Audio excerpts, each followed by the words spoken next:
Okay.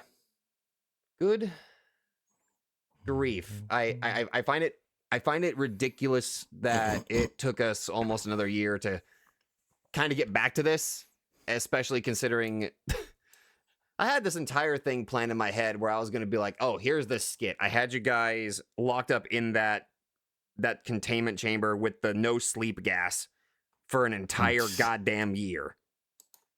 It doesn't feel like it's been a year. Doesn't time fly when you're having fun? Kind of, yeah. So,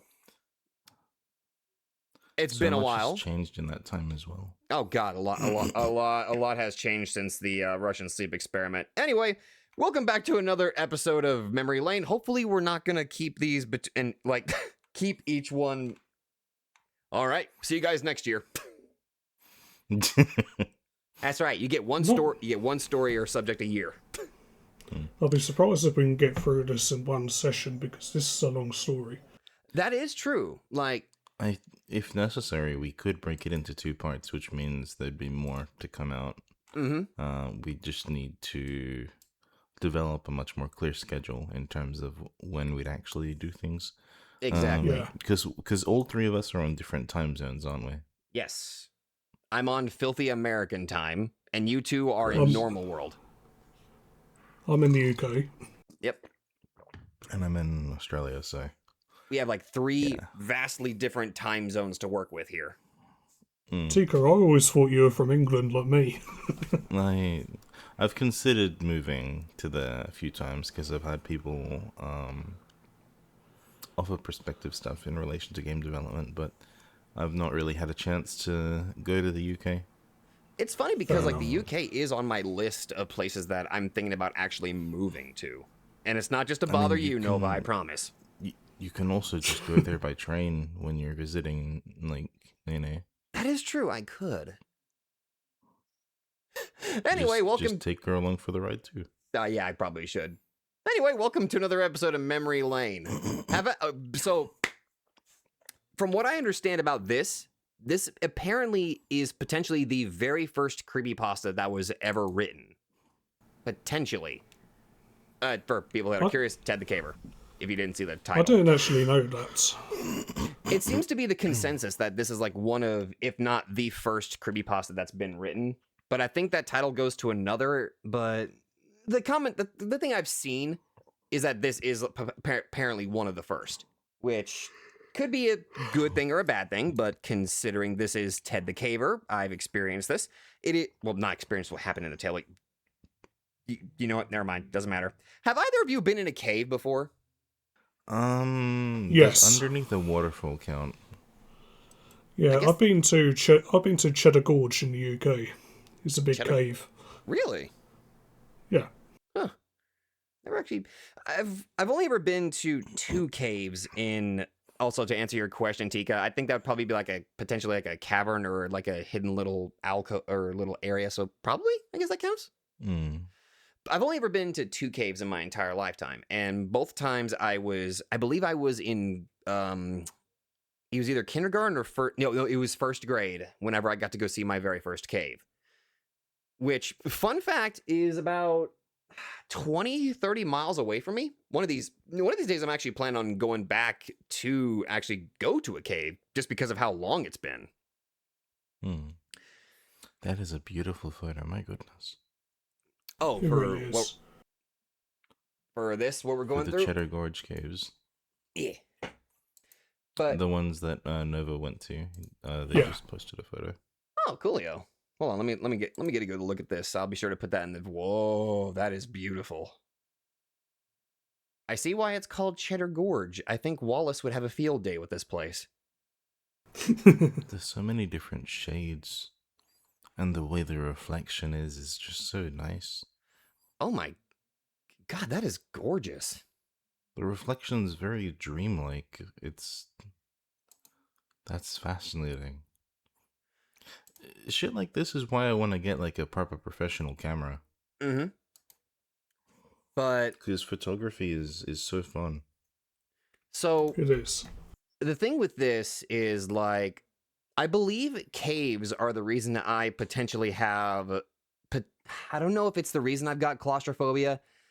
but I have vivid memories of the cave that we went through whenever I was a wee little spud. Bean. I was gonna say, oh yeah, I guess a bean works. When I was a wee little bean, the cave that we went through had very tight crevices that we had to go through. Not incredibly tight like professional cave divers go through, but the ones where you kind of had to like shimmy across a section just to get through.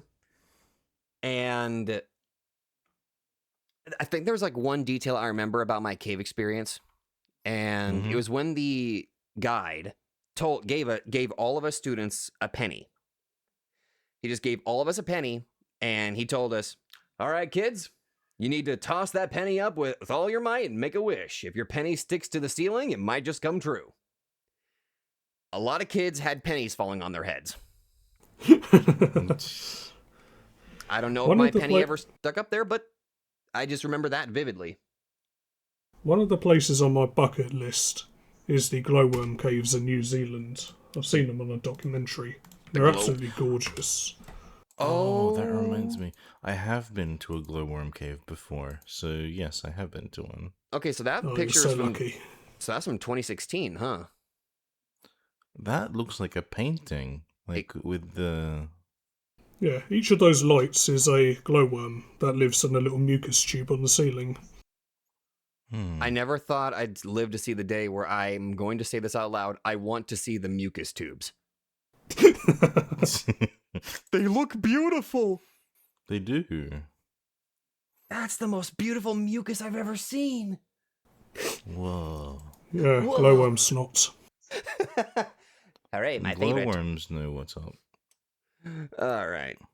Anyway, we're going to be reading Ted the Caver. I think from now on, I'm going to heavily focus on like reading the majority of the narration. And if I need help with some voices, I'll ask both of you. Sound good? Yep. So, do you guys remember actually reading when do you remember first hearing about Ted the Caver? Goodness. About 5 years ago for me, and I've read it twice since then. Okay. I remember, like, reading it myself after I watched a video on it, just because I'd never heard of it at the time. Mm-hmm. From what I understand... yeah, go ahead. Yeah. No, I think, honestly, it's what got me a little bit more into, like, urban exploration as well. I was going to say that it was kind of similar to how I started seeing like you'll never catch me dead trying to go back into or do professional cave diving. You know, the ones where they have to go through like the super duper tight crevices just to kind of get to like potential openings. The ones where like you're just there's like barely any room, like a claustrophobic's nightmare. Mm-hmm. Yeah, that reminds me of this cave story I've read about in the United States called Nutty Putty Cave.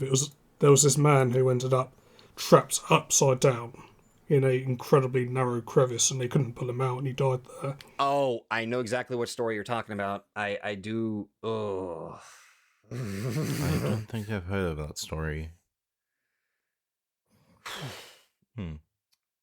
Well, it sucks because you're reminding me.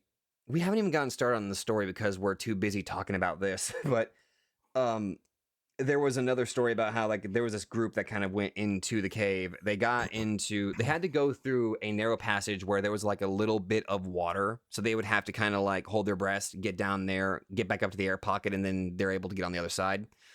Because of how narrow the passage is, they could only have like one person go through at a time. And I believe from what I understand during this case, one person managed to get out, and they were trying to like, or no, there was like one person on the other side kind of waiting for his group and all that. And for some reason, they weren't coming back. From what I understand, one person on the other side that was like deep into the cave tried to get through there. Unfortunately, they drowned, but their friends on the other side didn't know. So whenever they tried to go out, it just piled on. And one by one, each of those people just died in that crevice because none of them managed to get out. That's insane.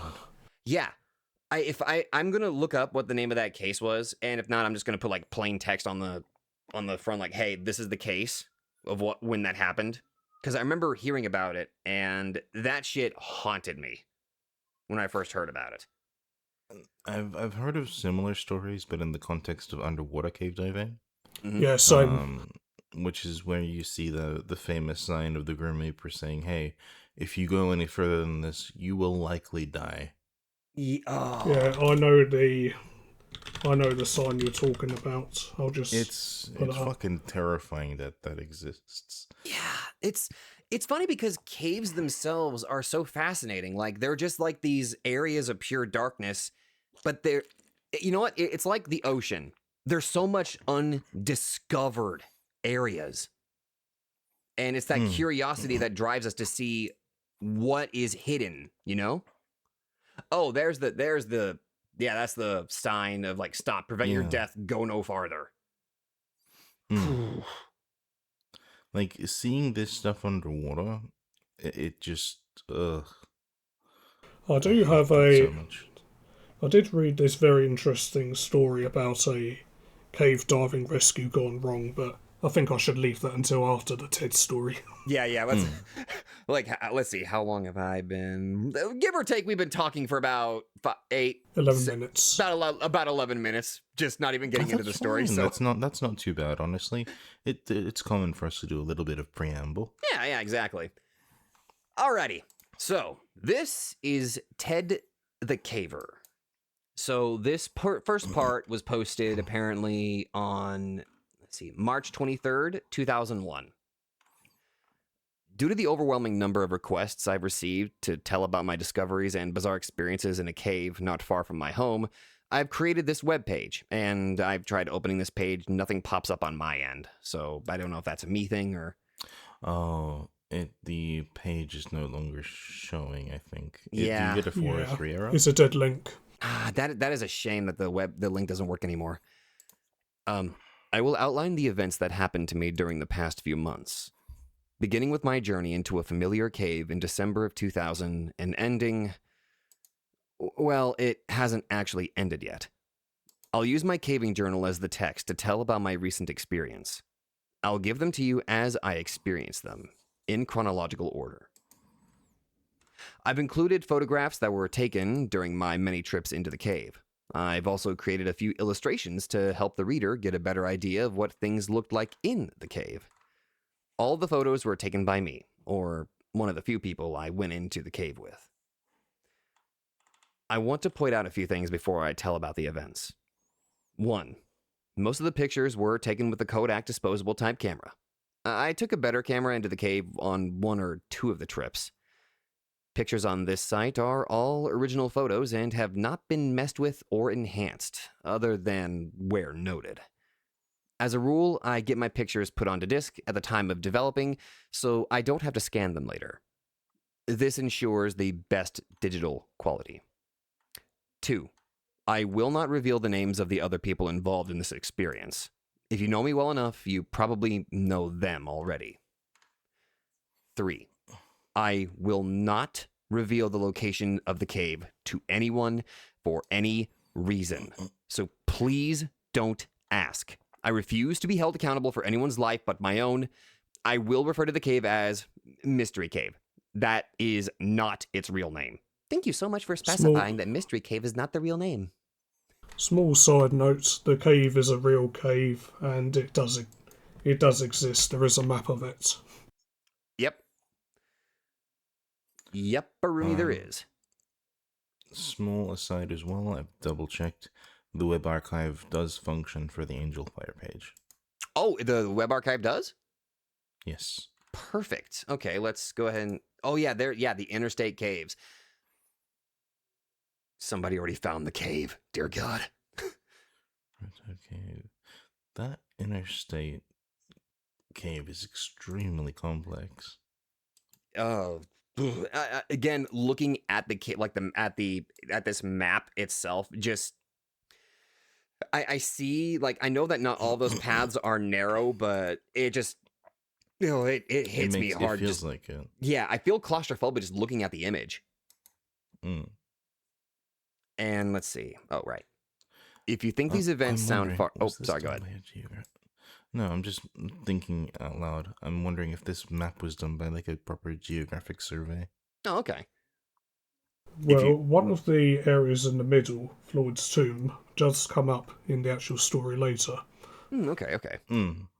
I am aware of that, yes. If you think these events sound far-fetched, I agree. I would come to the same conclusion had I not experienced them. I'll try to finish the site as soon as possible. Check the date on the main page to see when I've made updates. To protect myself from people who want to copy this site, I include the following. All text on this and following pages are my own words and copyright 2001. Ted. I'll divide the text into two colors for the sake of clarity. The plain text is taken directly from my caving journal. The italicized text is my comment as I reflect on the experience. I will do my best to convey the thoughts and feelings I had during the entire event. I will not use the actual names of the other individuals involved. I will include the entire relevant text in my journal. Only small parts of the journal will I skip. This will only occur when the entry has nothing to do with the experience in the cave, such as eating dinner after a trip, getting fuel or snacks, irrelevant details, etc. My journal is fairly thorough. I will merely summarize what I am cutting out of the actual entry. In an effort to present this experience in as accurate light as possible, I will type my journal as I wrote it. Sans grammar check. Please overlook my errors. My additional comments will help to clarify the things I wrote in my journal. So that is our first entry. Well, actually, not really our first entry. Sorry, that's just like a brief summary before we jump back all the way to, looks like December 30th of 2000. So about 3 months before he put this out. All right. I'm thinking we can go ahead and just jump immediately into the just next this caving journal, December 30th, 2000. All right. B and I decided to get in one more caving trip before the new year. Using B as the friend's name, I guess. So we set our sights on Mystery Cave. Not a spectacular cave, but since neither of us had been caving in a while, it would be nice to go to any cave. There was a bit of excitement to this trip. There was a small passage in the lower portion of the cave that I wanted to check out to see if it was possible to get past it. It had a small opening, but lots of air blowing out of it. Even though it is way too small to climb through, I'd never even checked to see what was inside the passage. We got our gear loaded up and hit the road by 3 p.m. We got to the cave in great time, since B likes to drive fast. We anchored from the usual tree and began to rappel into the cave. I went down first and got my gear together while B came down. I will refer to B many times. We've been caving together for many months now. He was injured in a caving accident a few years ago and was told he would never walk again. Through hard work and perseverance, he not only walks, but can get around very well in the caves. The trickier parts of a cave might slow him down a bit, but he can make it. He patiently works through an obstacle until he gets past it. Okay. As for the reference to the small opening in the cave, there's a saying amongst cavers. If it blows, it goes. My fucking juvenile mind. Jesus Christ. Get your mind out of the gutter, sober. I've been around Otter and Glitch too long. Meaning, if a passage has a good flow of air, it is probably worth investigating. Now, see, that just immediately kind of like puts into perspective, like you're in a cave, you see like a small hole. As soon as you feel air, you suddenly feel the desire to like, there's something there. That just... That just still freaks me out a little bit. Like, it's like, I don't know. It's, you don't expect to feel that sort of thing when you see like there's like an opening. You don't expect air to blow out of it because this might be morbid, but anytime that sort of thing kind of crosses my mind, it's like, it's probably breathing. Wait, why is it breathing? Maybe it is breathing. Yeah, Maybe it's like you're thinking of what is it? Fuck, what's the name of it?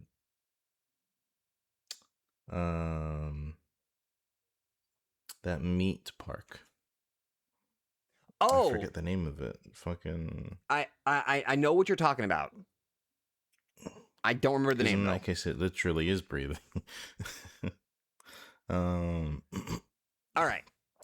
After we explored all of the usual passages, we climbed down to check out the hole. The hole is located deep in the cave near the lowest part of the cave. It's on the side of a cave wall, about 3 feet from the floor. To look inside the hole, I had to kneel down to duck under an overhang of rock. And here we have a picture of that hole, and just looking at that hand sticking through that small hole is freaking me out.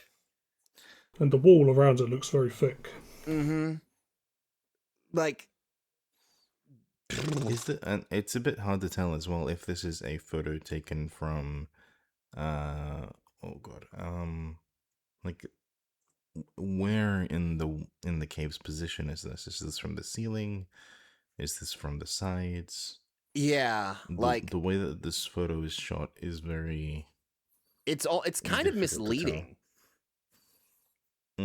Like it's intentionally posted in the shape of the cave as well. Yeah, it's like it's made in a way where it's kind of hard to tell if that is from like an upper angle, you're staring directly at it, or like in a lower corner. I kind of like that, but yeah, the original opening, I put my glove in the hole for size reference. Okay, so that kind of immediately tells me like, okay, so it might just be like on the side or on the actual ground. Because you can't really, unless you have like some sort of sharp rock to hold onto that glove, it's not going to stick. It's just,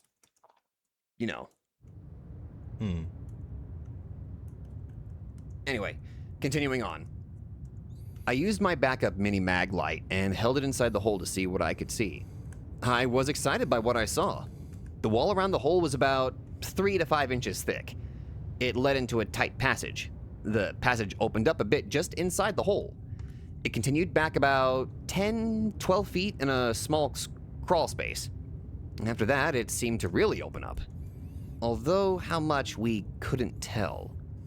This could be a virgin passage. Obviously, no one has passed through this route, but there could be a way into the passage from the other side. To even get to the crawl space, we would have to enlarge the opening. Currently, it's about the size of my fist. Once we get past the opening, we could have a tight crawl back to where it opened up. It would take some work, but we thought we could do it. We sat down for a few minutes to rest and contemplate our plan of attack. While we sat there in the darkness, we could hear the wind howling from the other side of the passage. It was a low, eerie noise. We could also hear a low rumble from time to time. No big deal, though. The cave is in the vicinity of a highway that has heavy trucks drive on it. We figured the rumble was the effect of the trucks resonating through the rocks. We continued that our best plan would be to haul a cordless drill into the cave to drill into the rock. Then we could take a bullpen and a small sledgehammer and break up the rock. It seemed pretty straightforward. We would widen the hole big enough to squeeze in and see what was on the other side. The efforts to haul all of the equipment down to the hole would be a pain, but we hoped it would be worth it. I named the passage Floyd's Tomb, after Floyd Collins. It seemed to look like the tight spot where Floyd spent his last miserable days on Earth. Okay, Floyd Collins. Where have I heard that name before? I think I read about him before. But, yeah, the name sounds familiar, but I find that a bit worrisome, like, because I think isn't like one of the biggest things about, like, caves is that you really shouldn't try to disturb the formations of the rock because it could lead to, like, the entire thing collapsing in on itself. I just found this article snippet about him. Oh, Floyd Collins trapped in the sand cave. Oh. Yeah? Huh. Let's see. Above is entrance to Sand Cave near Cave City, Kentucky. I guess that's KY. Where Floyd Collins left, was trapped by an 8-ton boulder which dropped from the roof, pinning his foot. Diagram shows how Collins was trapped. A dotted line is where workers hoped to clear space to free Collins, until the second cave-in sealed the cavern. A shaft is being sunk from above to reach the entombed man. Small inset is Jewel Estes, 17 years old, who discovered Collins' plight. Ooh. Ooh, looking at that diagram. That'll give me nightmares. Oh, God, that makes it hard. I feel, that's just taking, I'm having a hard time breathing just looking at that image. Or at least the diagram. Ugh. That is fucking terrifying. Apparently it took him 17 days to die. Fuck. Oh, that is fucking awful. That is a horrible way to die.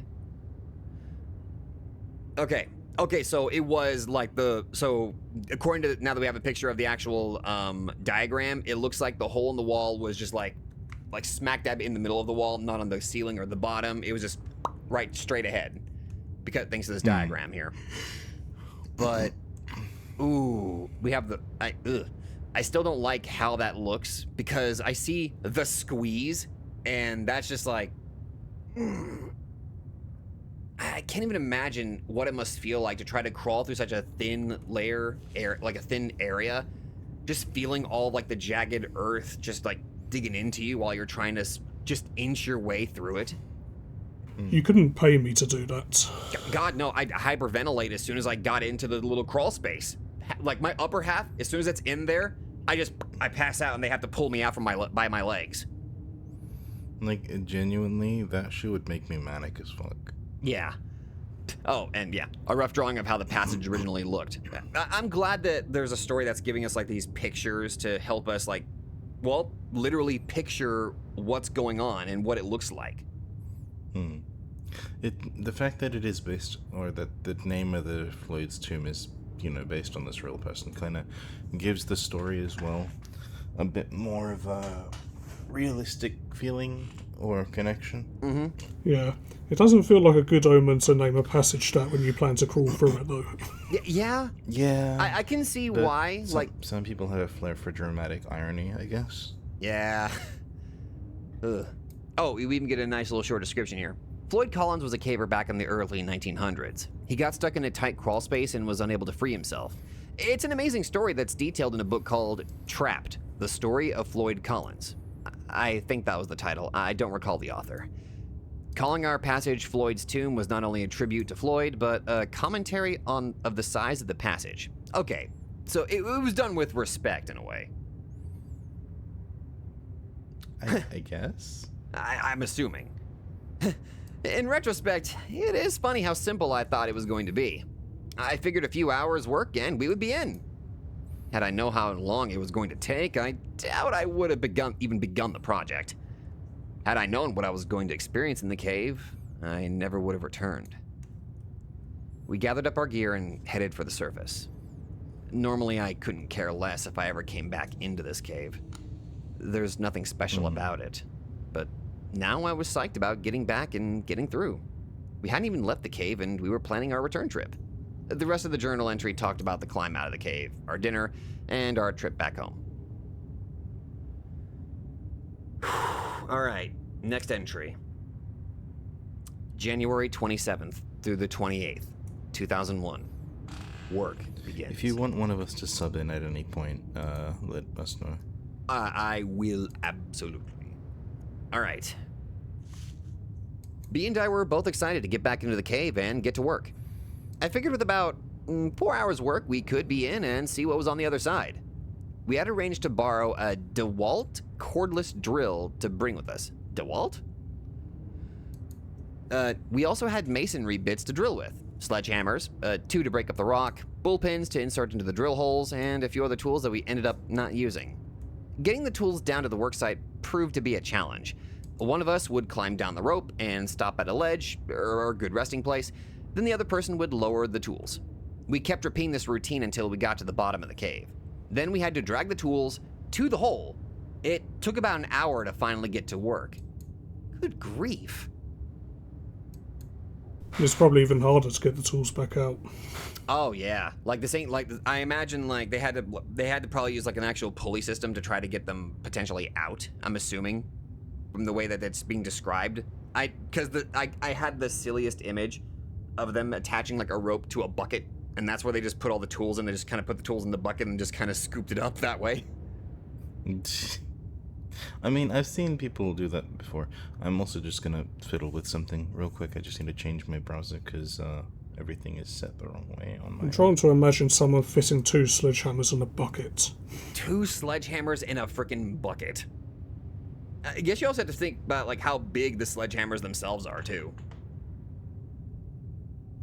I imagine they'd have to have like the actual good kind. But anyway, B took the first turn at the hole. After an hour of exhausting work, we could tell that we were not going to get through in one session. We kept trading off after we worked ourselves into a sweat. One would take a break and get some food and water, while the other went to work. Okay, that's actually not a bad way to do it. Kind of like that way the work is consistent and it just keeps on going and going. The routine went like this. To begin work, we had to get down on our knees and do our best to avoid smacking our heads on the ceiling.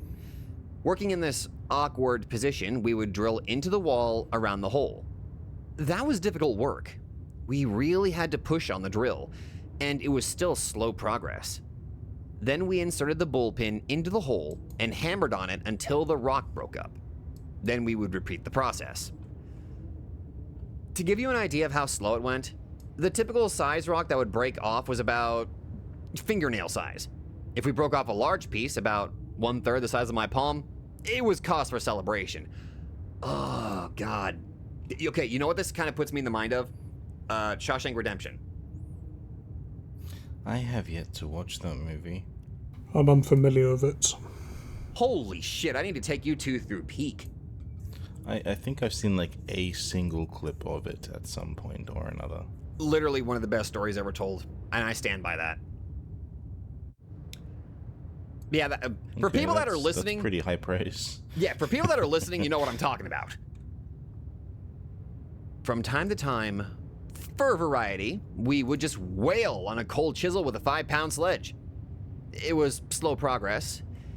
The problem with the sledge was that we couldn't take a good swing because of the tight quarters. Oh, got a little note here. Even though we spent many hours and several trips working on the hole, we never did find a better technique for widening the hole. The drill, bullpen, hammer got the best results for our efforts. We came up with some crazy ideas for breaking up the rock.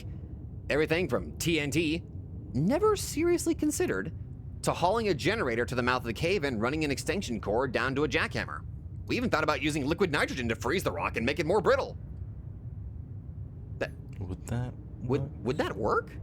Like, would liquid nitrogen... Maybe if you expose like a decent amount of surface to the liquid nitrogen, it might work. I suppose it depends on the rock it's made of. Right. Yeah, because every rock has a different density and or resistance to outside Stimuli? Yeah, or I was going to say influence, but stimuli works better in the context of something natural, like rock. Dynamite makes sense, but that's just risking a cave-in, so that Exactly. wouldn't really be ideal. I've always kind of wondered something about this sort of approach of work. Granted, I'd probably know if I worked in the mines myself, but I don't feel like that would be a very good thing for me. Like, you know the thing where carpenters will usually tap on the walls to see where things are hollow or where things are reinforced? Yeah. I've always kind of wondered, is there something similar that people can do with mining equipment to tell if a certain area has enough resistance to support itself while it's been drilled into? Or if, like, there is no current way to do it as of the story's time in writing. You'd think there'd be some sort of sonar method of doing it. Honestly, Sonar would make sense because that's existed for a longer time than most modern mining equipment, I feel. yeah. I feel like, well, you mentioning sonar, I feel like sonar would probably be the safest way to make out an entire cave system. Like, if they had that sort of technology to approximate, like, what kind of passages exist in the cave using sonar. I guess then it also just comes down to how would they document that in permanence? Make a tiny robot. Because visualization for sonar stuff, Kind of hard.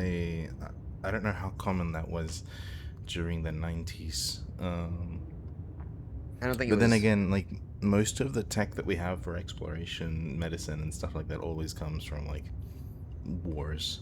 Right. So somebody probably developed a tool for, like, weapon purposes, and then later on, an aspect of that toolkit got retrofitted for public or industrial use. Right. Okay. After a couple hours of hard work, we realized what our limiting factor was going to be. It was about then that our first battery met an abrupt death. We had a second battery, so we swapped them out. The second battery? Whoops. The second battery... this battery didn't even know its creator. The second battery lasted a little longer because we hammered and chiseled a little more often and a little longer each time. Finally, after about 3 more hours of drudgery, the second battery died and we called it a night. Whew, we could tell that we'd done some work in the cave, but it wasn't much. For the first time since we got in the cave, we sat back, both of us, took a break. It was nice to check out the results of our hard work. Then, we noticed the howling again. It seemed to be a little louder than the last time we were here. We just figured the wind was blowing a little stronger outside. What we couldn't figure out was the rumbling. It, too, seemed to be louder and more frequent. This time, we could not attribute the noise to trucks. The road that the trucks drove on was not very busy to begin with. At that time of night, it should be dead. Yet, the rumbling continued. It seemed to be coming from deep within the passage. B said he would ask some veteran cavers what could be causing the noise.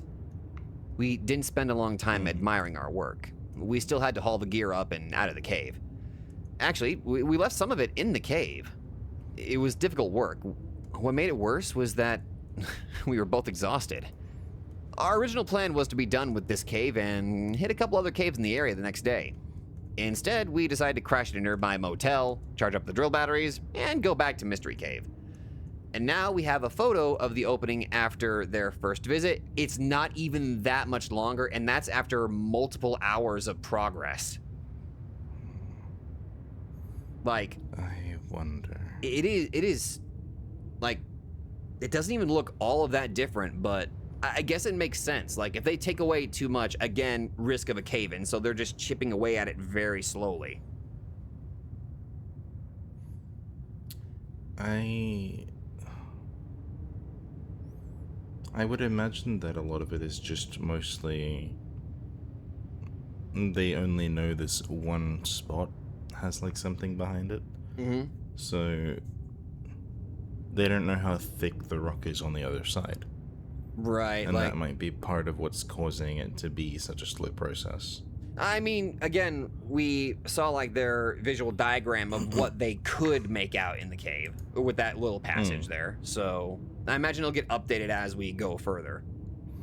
And even then, the gap with the top section here, like where they mark the wide area, that thickness of rock will still take a substantial amount of time because the density of the rock can wear down the tools a lot quicker. Mm-hmm.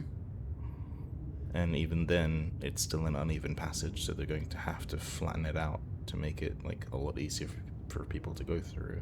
Yeah. All right. But there's still an unknown factor. All right, let's finish up this section here. My journal goes on at length about the night after we left the cave. We got a room, dinner was excellent, I didn't sleep good despite the fact that I was exhausted, etc. We both slept in, so we got a late start back into the cave. The second day working on the cave went about the same as the first. We both worked until both batteries were dead again. We were still not even close to getting through. The howling and rumbling continued as the day before. So there's howling and there's rumbling going on in the cave as they're working. Initially, it wasn't the idea of like the trucks are causing the noises to kind of going on. My initial thought is like it's literally the earth like shifting, which is causing the rocks to make the rumbling noise. Or just, you know, the shifting of the rock itself is causing like the actual cave itself to have like a movement to it, if that makes sense. I get you. Like it's adjusting to outside stimuli. I like using that word, stimuli.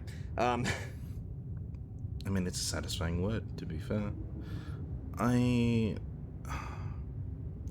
the descriptor of howling is interesting because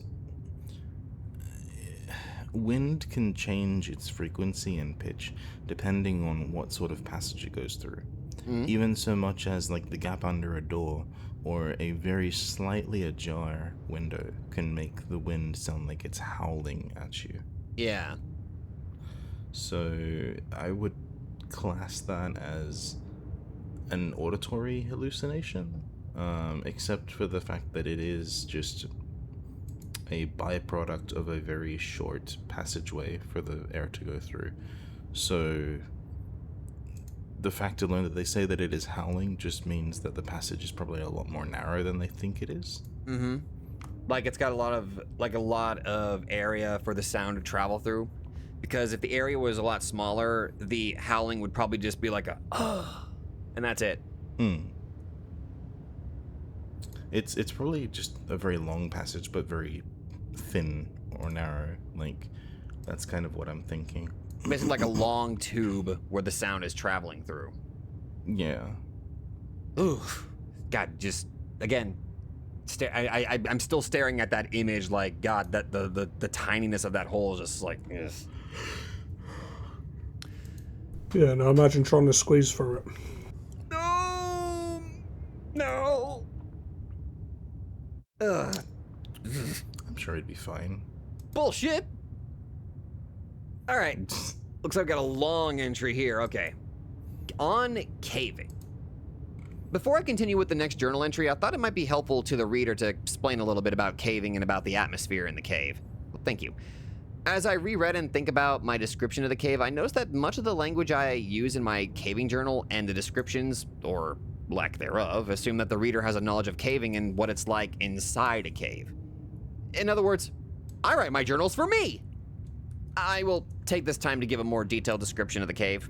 I will tell about what it was like while we worked on the cave, and I will summarize our feelings up to this point. The cave was discovered several decades ago when construction in the area unearthed its entrance. From that time to the present, it has been visited by mostly locals in the area and avid cavers in the region. Beer cans can be found intermittently in the cave, most in the upper half. When the cave was first entered, it was probably beautiful.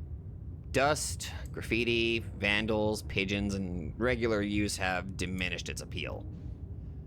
There are still places in the cave where small formations remain undisturbed, as a reminder of what the rest of the cave used to look like.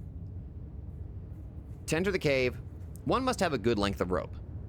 In order to rappel down into the rock, a nearby tree serves as a good anchor point.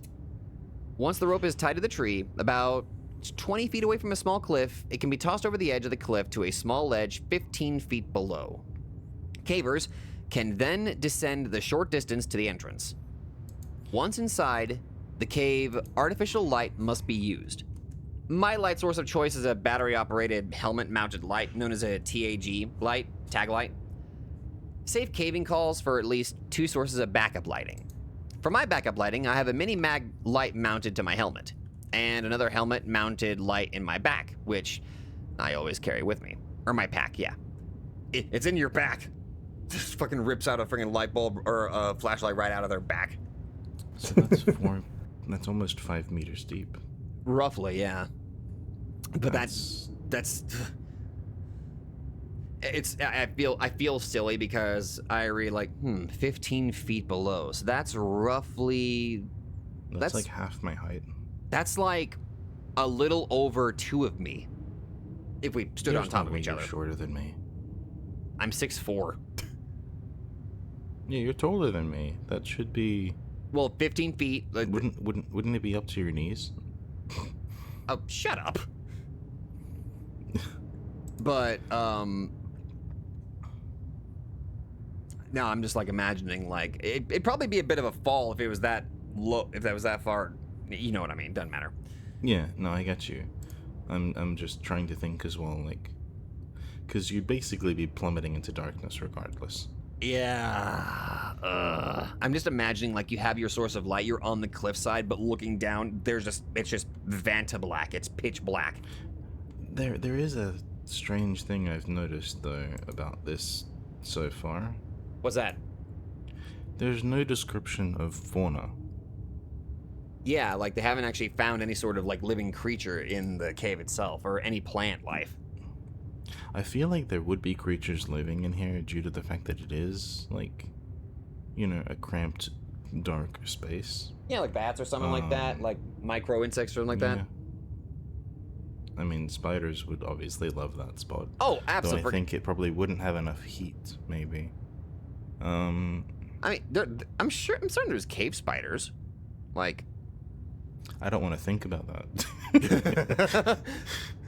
Well, it does mention pigeons. yeah, pigeons have actually. Yeah, exactly. They mentioned like near the entrance, like pigeons have actually flown in here, left their mess along with graffiti and stuff like that. But it's like further in the cave, there's less signs of like life being around the area. It's like some people just kind of go in like, oh, we're gonna have fun around here. Then they just kind of get like, they go further and like, okay, I'm leaving. Yeah, it's the temporary crack cave. That's a way to describe it. I'm just thinking too, like, yeah, it's.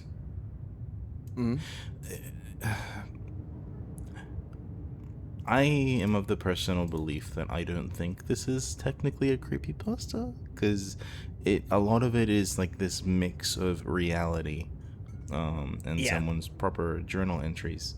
So I think there is more plausibility to a lot of what is being written or told to us as the reader, as opposed to something that is fictional, because there is such hyper-specific detail like about right now these things that it's no way it's someone's hyperfixation. It is someone who's clearly experienced with this and who is aware of the necessary protocols and ways to handle certain things.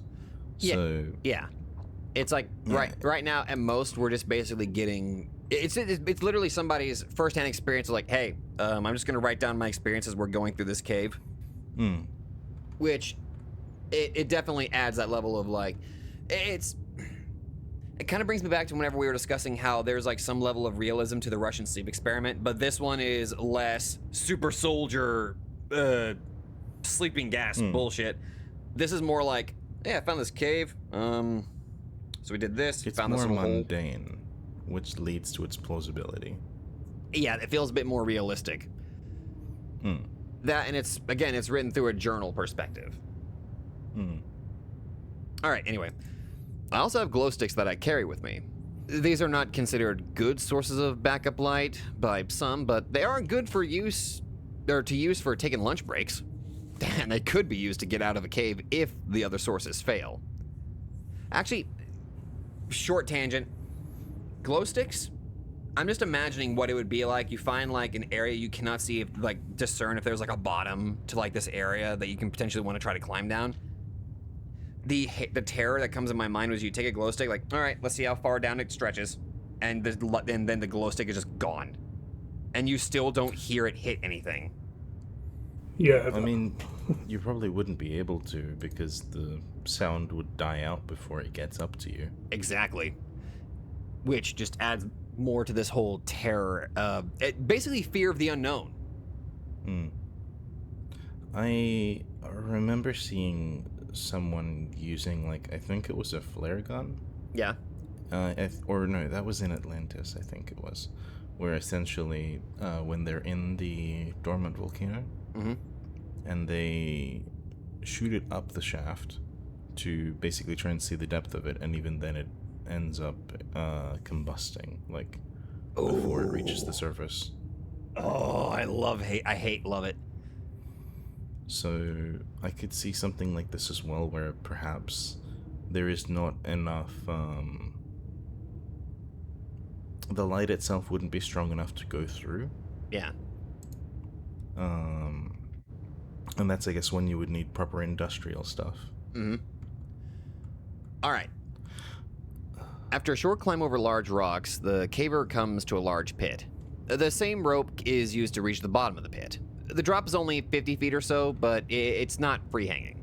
In other words, you can't slide straight down the rope, which is preferable. You have to snake your way around sharp rocks as you descend. The ascent is made more difficult for the same reason. The pit varies in diameter from about 10 feet to 3 or 4 in a few places. Oh, I hate that. 10 feet of space versus 3? The walls are lined with a sharp white rock called popcorn. Let me correct that. It used to be white, but it's now covered with dust and dirt that was kicked down from above by years of caving.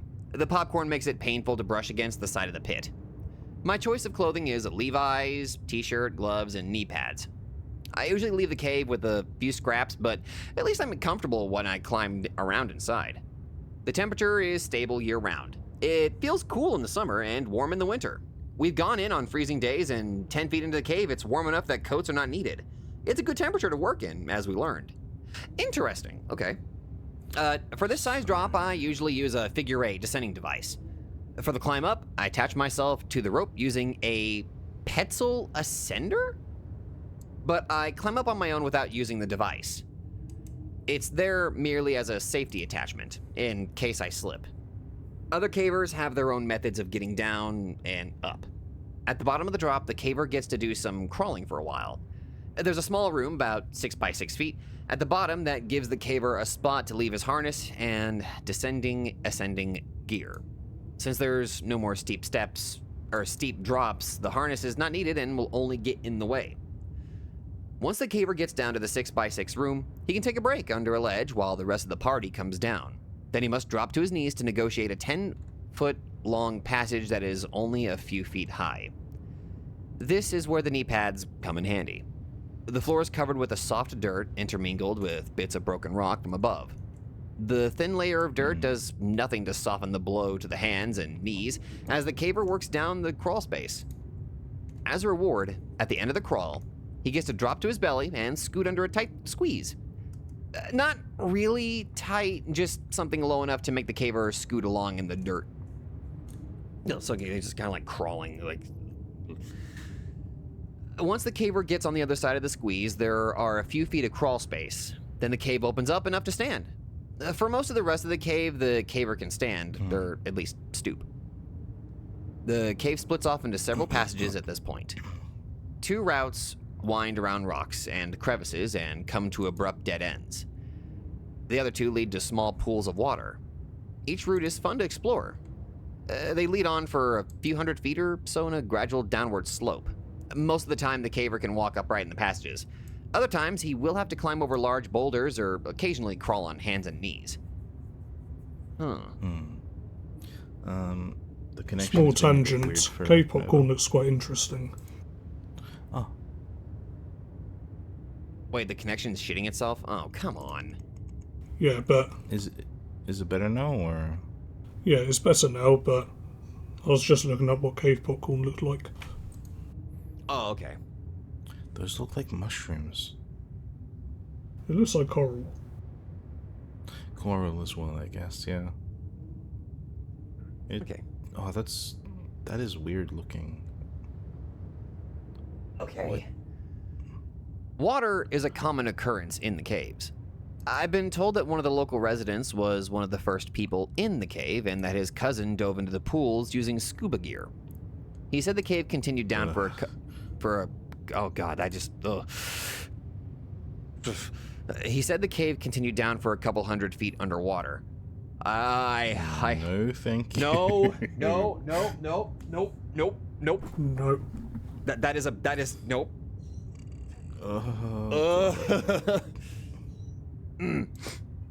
What they were hoping for, and what happens frequently, is that the passage comes up somewhere else, with virgin cave passages to explore. Unfortunately, I don't possess the knowledge to give more detail about the types of rocks in the cave. When we were drilling, we would have some parts that were easier to drill than others, and there were different colors in the rock. Refer to the photos taken in the cave, but that is the best I can do to describe the makeup of the cave. At the point, the cave splits into 4 routes. The 2 passages that dead end are to the immediate left of the caver. Straight ahead and to the right are the passages that lead to pools of water. The entrance to the passage on the right is the largest of the 4. The arched opening rises nearly 10 feet in the air ending a mere foot below the cave ceiling. As the caver enters the passage, the ceiling gradually lowers until it's about 6 feet high. It continues at this same height for the 40 feet that the passage travels in a continuous direction. This section of the cave resembles a hard rock mine. It's arched nearly perfect, and the floor flat? Yeah, flat and easy to walk on. It's easy to picture rusty mine cars on rail lines, and dust-covered miners with blistered hands gripping dull picks. The pseudo-mine comes to an end, and the caver is once again forced to drop onto hands and knees and get reacquainted with the floor of the cave. Just get reacquainted with the floor. This time the crawl lasts about 20 feet. The floor is sloping gently downward for the first half of the crawl, then it gets fairly steep and slippery. Able-bodied cavers can still climb carefully down the slippery slope. When I go with B, I carry the end of the rope that we used to get down to this point. I usually need to tie another short length of rope to the first rope to make sure he can use it to reach the bottom. The crawl lasts a few feet beyond the bottom of the slide. Over the next 10 to 12 feet, the caver slowly begins to regain the standing position. Already, I don't like this idea, like you're having to crawl on the ground to get further in, and then it slopes downward. Like, just picturing that gives me like this fear, like if I go too forward, it's gonna immediately become too steep, and I just start sliding all the way down. I'm like, all right, I'm fucked.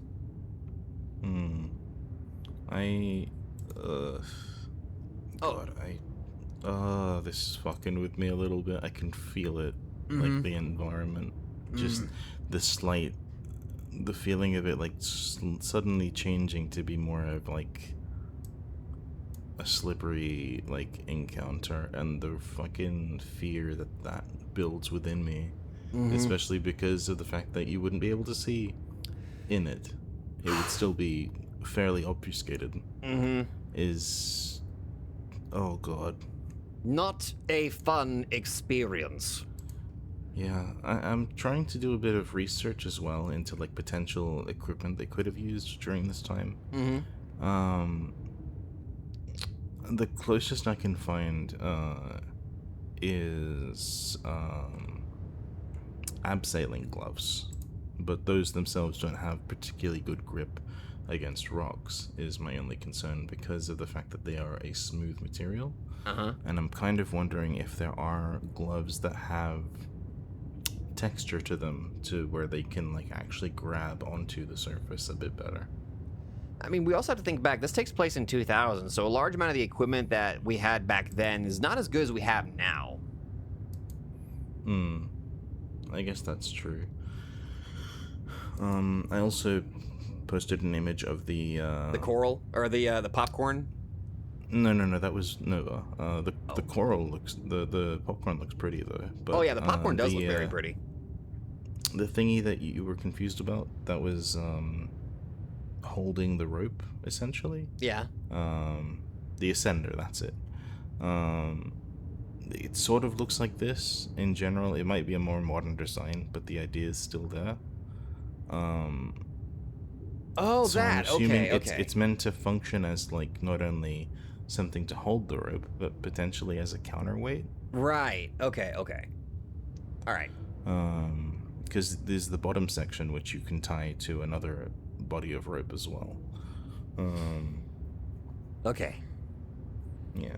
All right. There's just a lot to think about with this that is kind of fascinating. Yeah, admittedly, I'm still kind of fucked up on the crawling downward. All right. Yeah, no, that's totally fair. I'm just trying to distract myself. No, that's valid. After walking a few feet and climbing down a short drop-off, the caver arrives at a small level area which has a passage leading down immediately to the left. The passage ends 75 feet later at one of the small bodies of water. To the right is a rock wall. Straight ahead is an indentation in the wall which goes back about 3 feet. On the wall at the rear of the indent is a small hole about the size of a softball. To get near the hole, the caver ducks under an overhang and kneels upon the rocks that rise above the floor by a few inches. By the time the caver reaches this point, he's either warm or sweating, and the first thing he notices is the cool breeze blowing out of the hole. It was my recognition of this hole as a potential doorway to unexplored portions of cave that ultimately led to this telling of my experience. I love how... So you had to bend down just to get to the hole in the first place. Yeah. I love how, like, well described this is, that you can actually picture it. The more details you get, you can actually picture what the cave potentially looks like with the passages that you have to go through. Like, he's very descriptive, and I like that. As has been my tradition with... Okay. As has been my tradition for all the years I've been caving, the party reaches a point in the cave, usually at the deepest part of the cave, that all lights are extinguished. Complete blackness fills the eyes. For a moment, the individual caver strains the eye muscles, focusing in and out with the expectation of catching a crumb of light somewhere in the false night.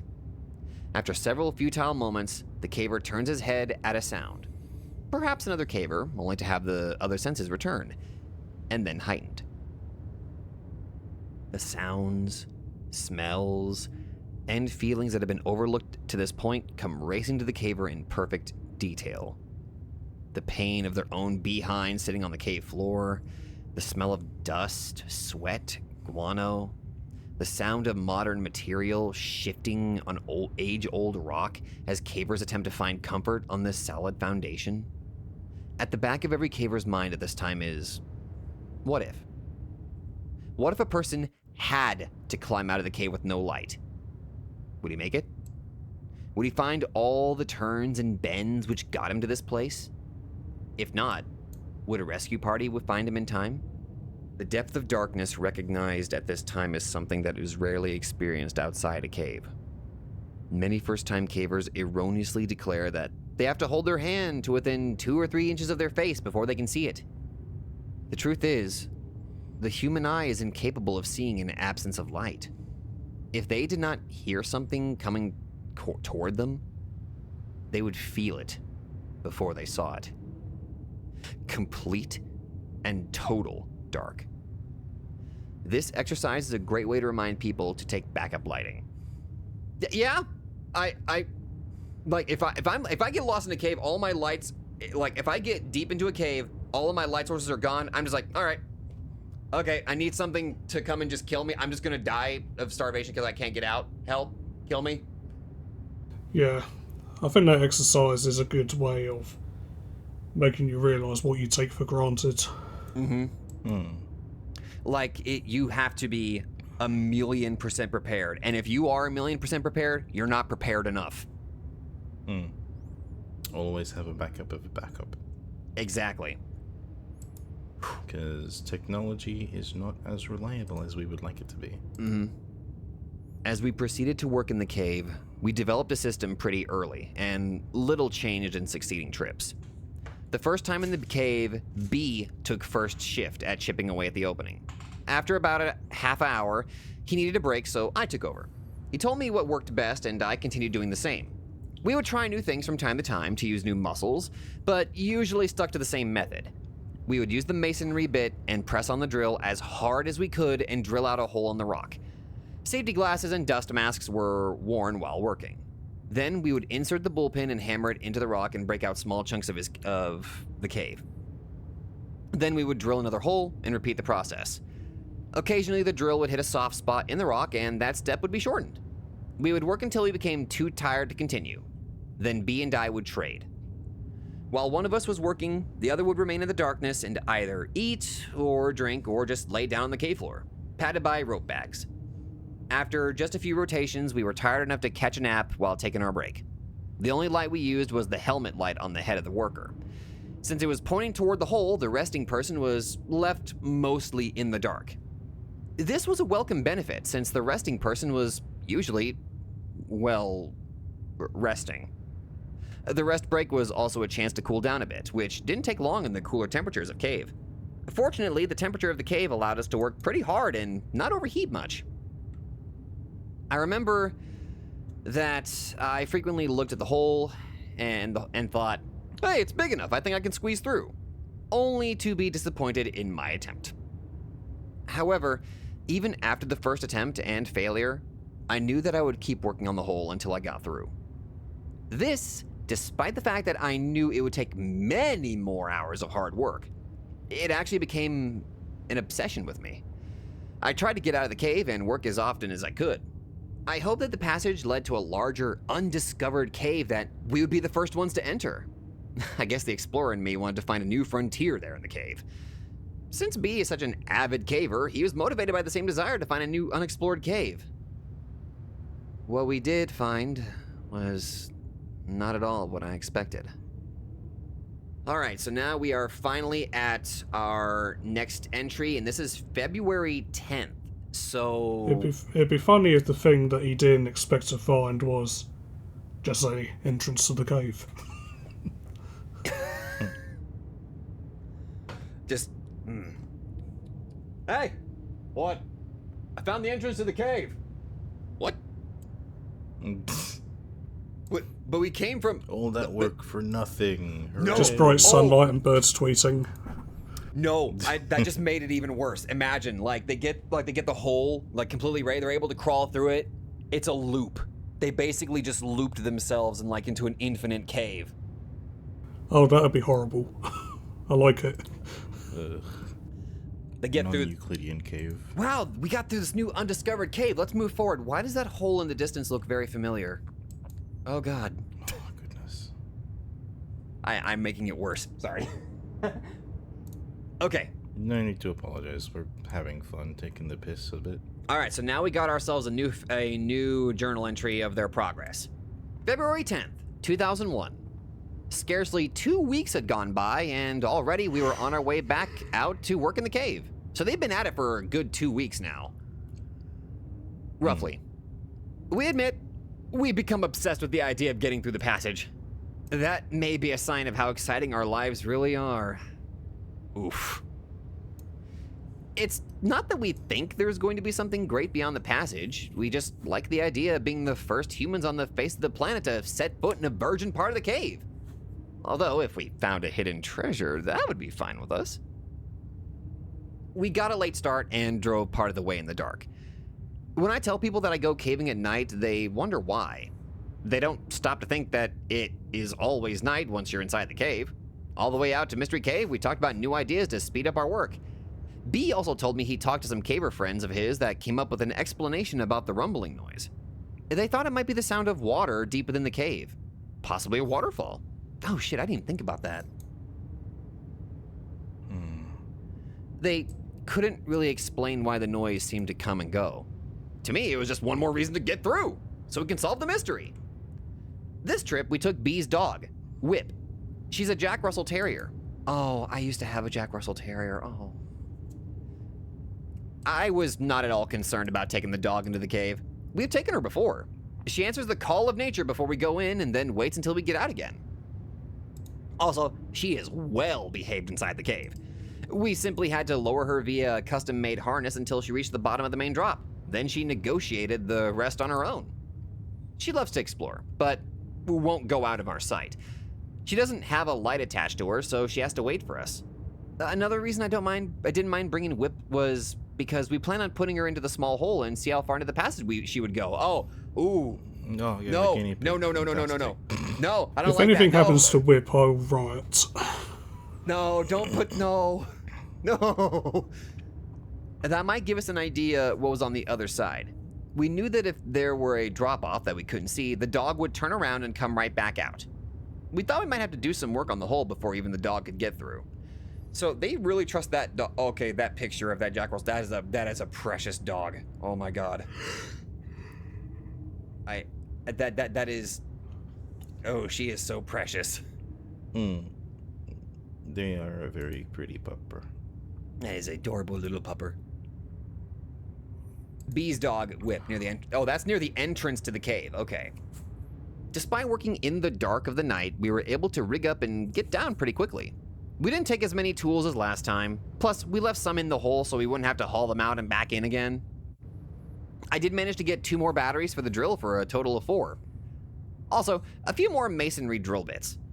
Even with the dog, we made good time getting down. Then, something bizarre happened that I can't quite explain. The dog began exploring as soon as we let her off the rope.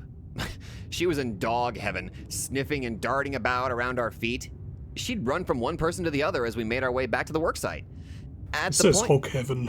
Yeah, I'm assuming that was a typo. Like this is probably transcribed from an actual journal.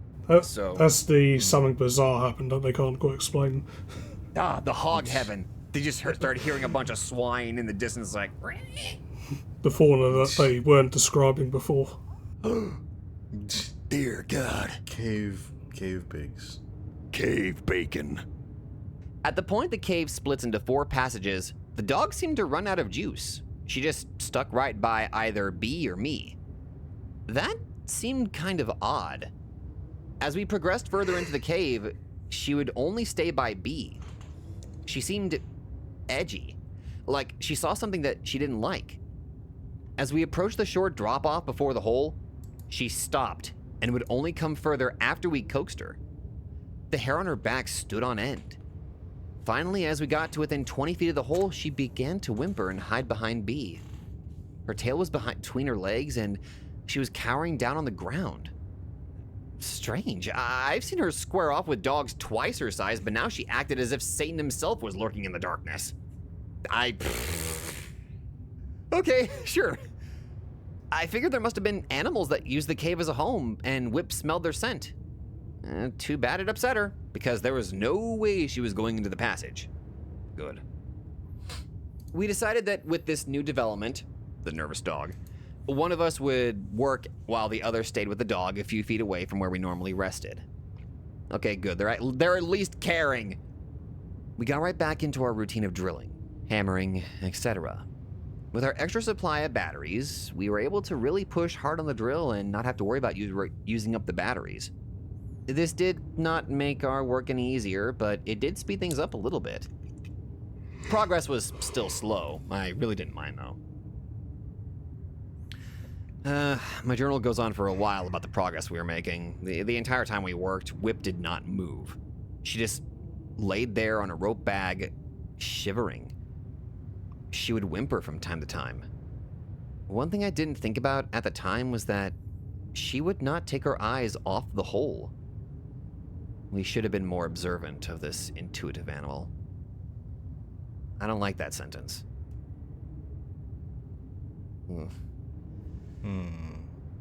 It's because it really goes into like animals in general can just sense things that humans can't. It's ominous, but I think that Whip might also just be anxious because everything smells the same. Oh, right. Like her senses are kind of getting a little weirded out all of a sudden. Yeah, because it's hard to distinguish things. Right. That's a good point. What was that, Nova? I said that was a good point. Yeah. God, that picture's... And, I think that it makes sense that she'd be anxious because there's no way to tell anything apart outside of the 2 people that she's with. Right. The only familiar sense she has right now is just the 2 humans, and then there's just this overwhelming sense of sameness that she can't figure out. We were on our 4th battery. Arguably, what she's going through is worse than the cavers. Oh, probably. Guarantee it. We were on our 4th battery when the second bizarre thing happened to us. B was working. He just finished drilling a hole and was getting ready to hammer the bullpen when he stopped working and looked into the hole. I was kicking back, almost asleep, and hardly paying attention to B. He had a light by his side to illuminate the work area. I could see in the eerie glow a puzzled and intense look on his face. He looked over at me and shook his head. I asked what was up. He said that he swore he just heard a strange noise emanating from the hole. He said it sounded like rock sliding on rock, a sort of a grinding sound. I assumed his ears were just ringing from the drill. He didn't wear any earplugs during this trip. Ooh, that's not safe. He assured me he heard what he said he heard. I didn't have an explanation, so I went back to dozing. B sat on the quiet of the cave for a long time before he resumed work.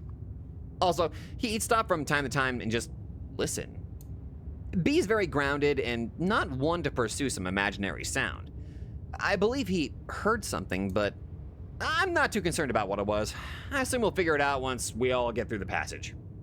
The final battery lasted another hour or so. We were sitting around talking about our progress when I decided to see if I could get my head through the hole. Why would you? My head easily fit, but there was no way my shoulders were going in. As I was kneeling there contemplating how close we were, I noticed something that B overlooked. The wind had stopped. In all of the times I've been in the cave, I've always felt the wind blowing. The last time we were out working on the cave, the wind was blowing worse than ever. Even earlier, we remember the breeze cooling us off, but now, nothing. B said he did not know when it stopped. The rumbling had ceased too. Bizarre. This plain old cave was becoming mysterious. We talked for a long time in the dark of the cave. We debated what could possibly be causing these unusual events to occur. I think part of the reason we were sitting in the dark was because we were both too hammered to move. We had come up with no reasonable explanation for the strange things happening in the cave. After sitting for at least a half hour, we slowly loaded up our gear and started for the surface. Whip couldn't have been happier to get out of there. Once again, we left some of the tools in the cave. We just put them in the hole. Not enough people use the cave to worry about. Plus, we were too tired to care. We made a lot of progress this trip. It helps to have the extra batteries. We still have a long way to go, but it sure is nice to see how far we've come. And we have a new image with the progress on the hole, and it is a little bit bigger. And I see what you mean. Like, it's just roughly enough just for you to stick your head in. I like Not that. that anyone would do that, because that's not a smart thing to do. No. Yeah. My paranoia is like, all right, as soon as I stick my head in, cave collapse, decapitation. That is, like, it closes like a goddamn mouth. Now, there's an image I'm going to give you. The rest of the journal entry talks about climbing out of the cave, getting a room at a motel, and crashing. We were beat.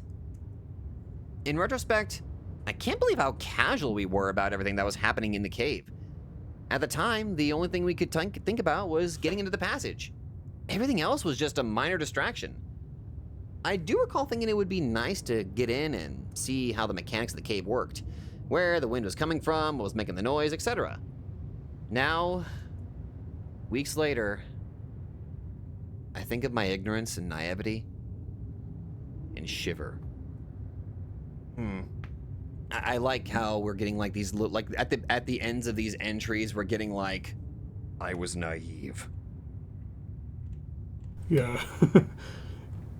Because as far as I'm aware, we are literally just transcribing, or this character, our main character is transcribing all of his journal out to where people can digest it in a way, you know? Okay.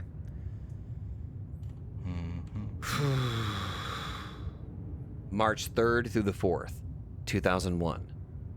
Noises. And right off the bat, I don't like that. It took us 3 weeks before we got back out to the mystery cave again. Our attitudes have changed a bit since we first started the project. In the beginning, we looked at the whole thing as a fun adventure.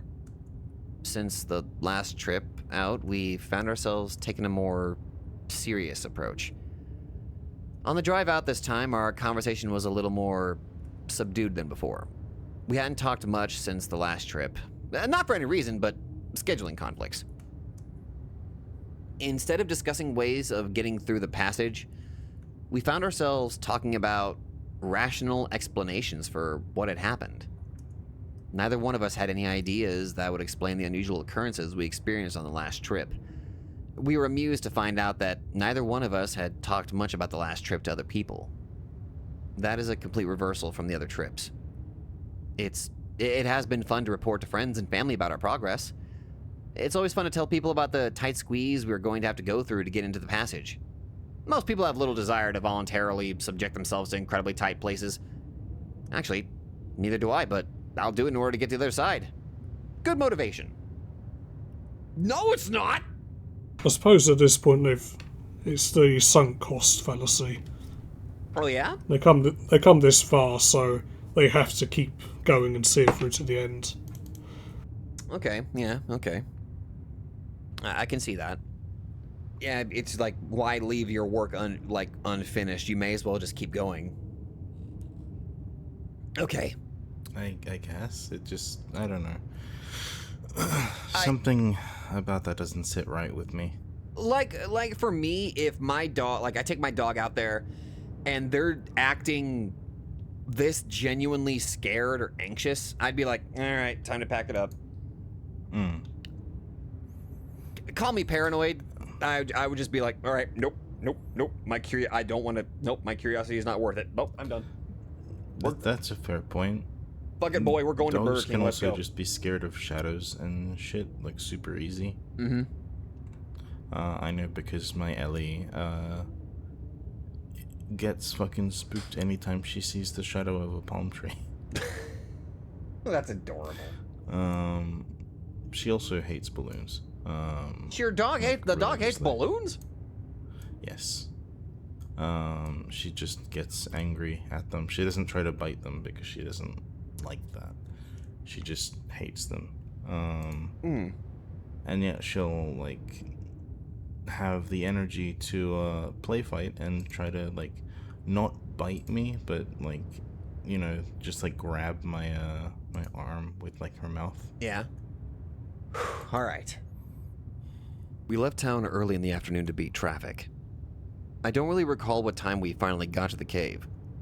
Like I said, the mood was subdued. We got rigged up and started down. Obviously, B left the dog home this time. Good, keep the dog safe. We took essentially the same gear as the last time. We left some of the tools in the hole to save our backs the agony of hauling the extra weight. Even with the gear, we got down in good time. We still really have a good system for getting up and down. There was only one minor mishap this trip. B scraped his arm on the descent. Not real bad, fortunately. He waited until we got all the way to the hole to patch it up. It was just a superficial cut. While he was getting the wound cleaned up, I started working. We both took note that the breeze was back and the rumbling was present. We had 4 fresh batteries and 4, or maybe 3.5 fresh arms. Okay, I like that. I had high hopes that this would be the day. It started out pretty slow. When we first started working on the hole, the thickness was about 3 inches. As we've enlarged the hole, the thickness has increased. As a result of our progress, has become slower. Still, we continued with as much energy as we could put into the work. The hole was big enough, at least, for me to put the hammers into the hole for reference, then put the camera into the hole and take a picture of Floyd's tomb. It's difficult to get the exact feel of the tomb, but the lowest point near the back of the picture is about 7 inches high. The width is about 24 inches. The hammer is a small 5-pound sledge. Note the abundance of rock on the passage floor. Okay, let's look at That looks like it'd be so painful to squeeze through. I can already feel my stomach getting cut up. It feels like if you're crawling through that, your front half is going to get the most damage. That's why you suck your stomach in. Even then, that is still a very, very tight-looking passage. Like, you would need the actual, cave diving build to get through. Oh god. I'm getting, it is hard to breathe, and I'm just looking at a damn picture. I'm just thinking, people crawl through this shit? There are professional people that do this shit for a living. They must moonlight as contortionists. All these people, all these cavers. What's the job application? All right, are you double jointed? What? Fuck, no? Okay, you're not hired. What the fuck? Can you voluntarily dislocate your shoulders? Sir, I'm gonna need you to dislocate all of your bones. All of them. All of them. What? Huh? Even your ear bones. Even your ear bones. I don't have bones in I my was ear. about to ask about the ear bones. Even your ear bones. Even my ear bones? Even your ear bones. Jesus Christ. Oh, goodness. It's been nice to see the pile of broken rocks below the hole get bigger and bigger. We both realize that we're just going to have to put in a certain amount of work in order to get through, so we just get down to business. We don't usually talk much while we work, since one of us is making a lot of noise with the drill or hammer. Break times are used to chat momentarily about whatever topic pops into mind. The breaks take place whenever the guy that's working decides to switch roles. We both put in some pretty good work sessions. I have a little more stamina than B, but he gets about just as much done in a shorter amount of time due to his upper body strength. We still celebrate the small victories we encounter along the way. Whenever a section we've been working on crumbles, we cheer. On the rare occasion that a fist-sized rock falls from the entrance, we whoop and holler. That's one small chunk of earth that no longer separates us from whatever lies on the other side. I still harbor the fantasy that there's like a hidden entrance to the other side of the passage, and years ago, Spanish explorers hid their treasures in the cave and sealed up the entrance. And it has remained untouched until we find it. B has a more realistic, although more mundane theory. He figures there's probably more cave on the other side. We'll see who's right. This trip out, I wanted to see if we could speed up the work by using larger masonry bits. I purchased some good-sized ones at the hardware store at a good-sized price. One was larger in diameter than all the rest. The other was smaller around, but longer. I'd pretty much concluded that the big one might be too big, and I was right. We tried to get it to go into the rock, but progress was very slow. We tried pushing for all we were worth, and all we got was tired. The larger bit was just created too much friction area for our strength. It might have worked with a hammer drill, but we didn't have one. The longer bit worked fine with our drill. We relied on it for most of the work we did this trip. I thought we were going to be out one bit, and a drill in my hand when the bit broke off toward one end. I was pushing as hard as I could on the drill with the bit a few inches in the wall when it snapped. I nearly rammed the drill through the wall from pushing so hard. We were able to retrieve the bit and keep using it, minus a couple inches. It still worked great. Only once in a great while did we resort to hammer and chisel. Work was proceeding as normal, until about the time we were on our fourth battery. I was kneeling down and working the drill slowly into the wall at the time. I had my earplugs in, my safety glasses on, and was lost in my own thoughts. Suddenly, over the squeal of the drill wearing down the rock, I heard a strange noise. It was loud. I could hear it over the noise of the drill, even though I had the earplugs in. At first, I thought it was just the drill bit doing its job on the cave. It would frequently complain about screeching and whining as we forced it into the wall, but this was different. It took me several full seconds to comprehend that this was coming from inside the hole, and not the bit. I stopped drilling and yanked my earplugs out just in time to hear the most terrible scream I've ever heard trail off and echo into the darkness of the cavern. I stared wide-eyed at the hole. For several moments, I didn't move, nor did I breathe. I turned to look at B. Moments earlier, he'd been lying on the rope bag catching a nap. Now, he was standing upright, mouth open, with a look of concern on his face. I turned and looked into the hole again, half expecting to see a demon face staring back at me. Nothing was different in Floyd's tomb. I fixed my gaze on the back of the squeeze, where the limits of my light reached. There was no motion, only darkness beyond the reaches of my light. In the complete silence that followed, I could hear my heart pounding in my ears. Not another sound could be heard in the cave. Suddenly, I heard a scraping noise behind me and straightened up. I nearly knocked myself out, hitting my head on the overhang. It was just B moving to turn on his light, but I was so wired it nearly sent me to my grave. B spoke, and again I jumped. He said to get some rocks and put them into the hole. He explained that whatever animal had made that noise might be able to get through the hole. I immediately grabbed a few rocks and hoisted them through the opening. Using the handle of the sledgehammer, I slid the rocks as far back into the tunnel as I could reach, creating a wall between us and the other side. Since the squeeze is so small, it didn't take long. The entire time I was doing this, however, I was thinking that the noise certainly did not come from an animal. I didn't know if B really thought it was, or if he was just trying to convince himself. I didn't say anything to him about what I thought. From the time it happened to the writing of this journal entry, 2 days later, I have tried to come up with some possible source for such a noise. To describe it, I would say it sounded like a cross between a man screaming in fear and a cougar screaming in pain. I'm trying to mentally hear how that sounds in my head right now. I love these descriptions. Oh, the descriptions are so good. It gets you so immersed. Like, as I'm reading this, I'm just in the perspective of the guy at the hole and then hearing that noise.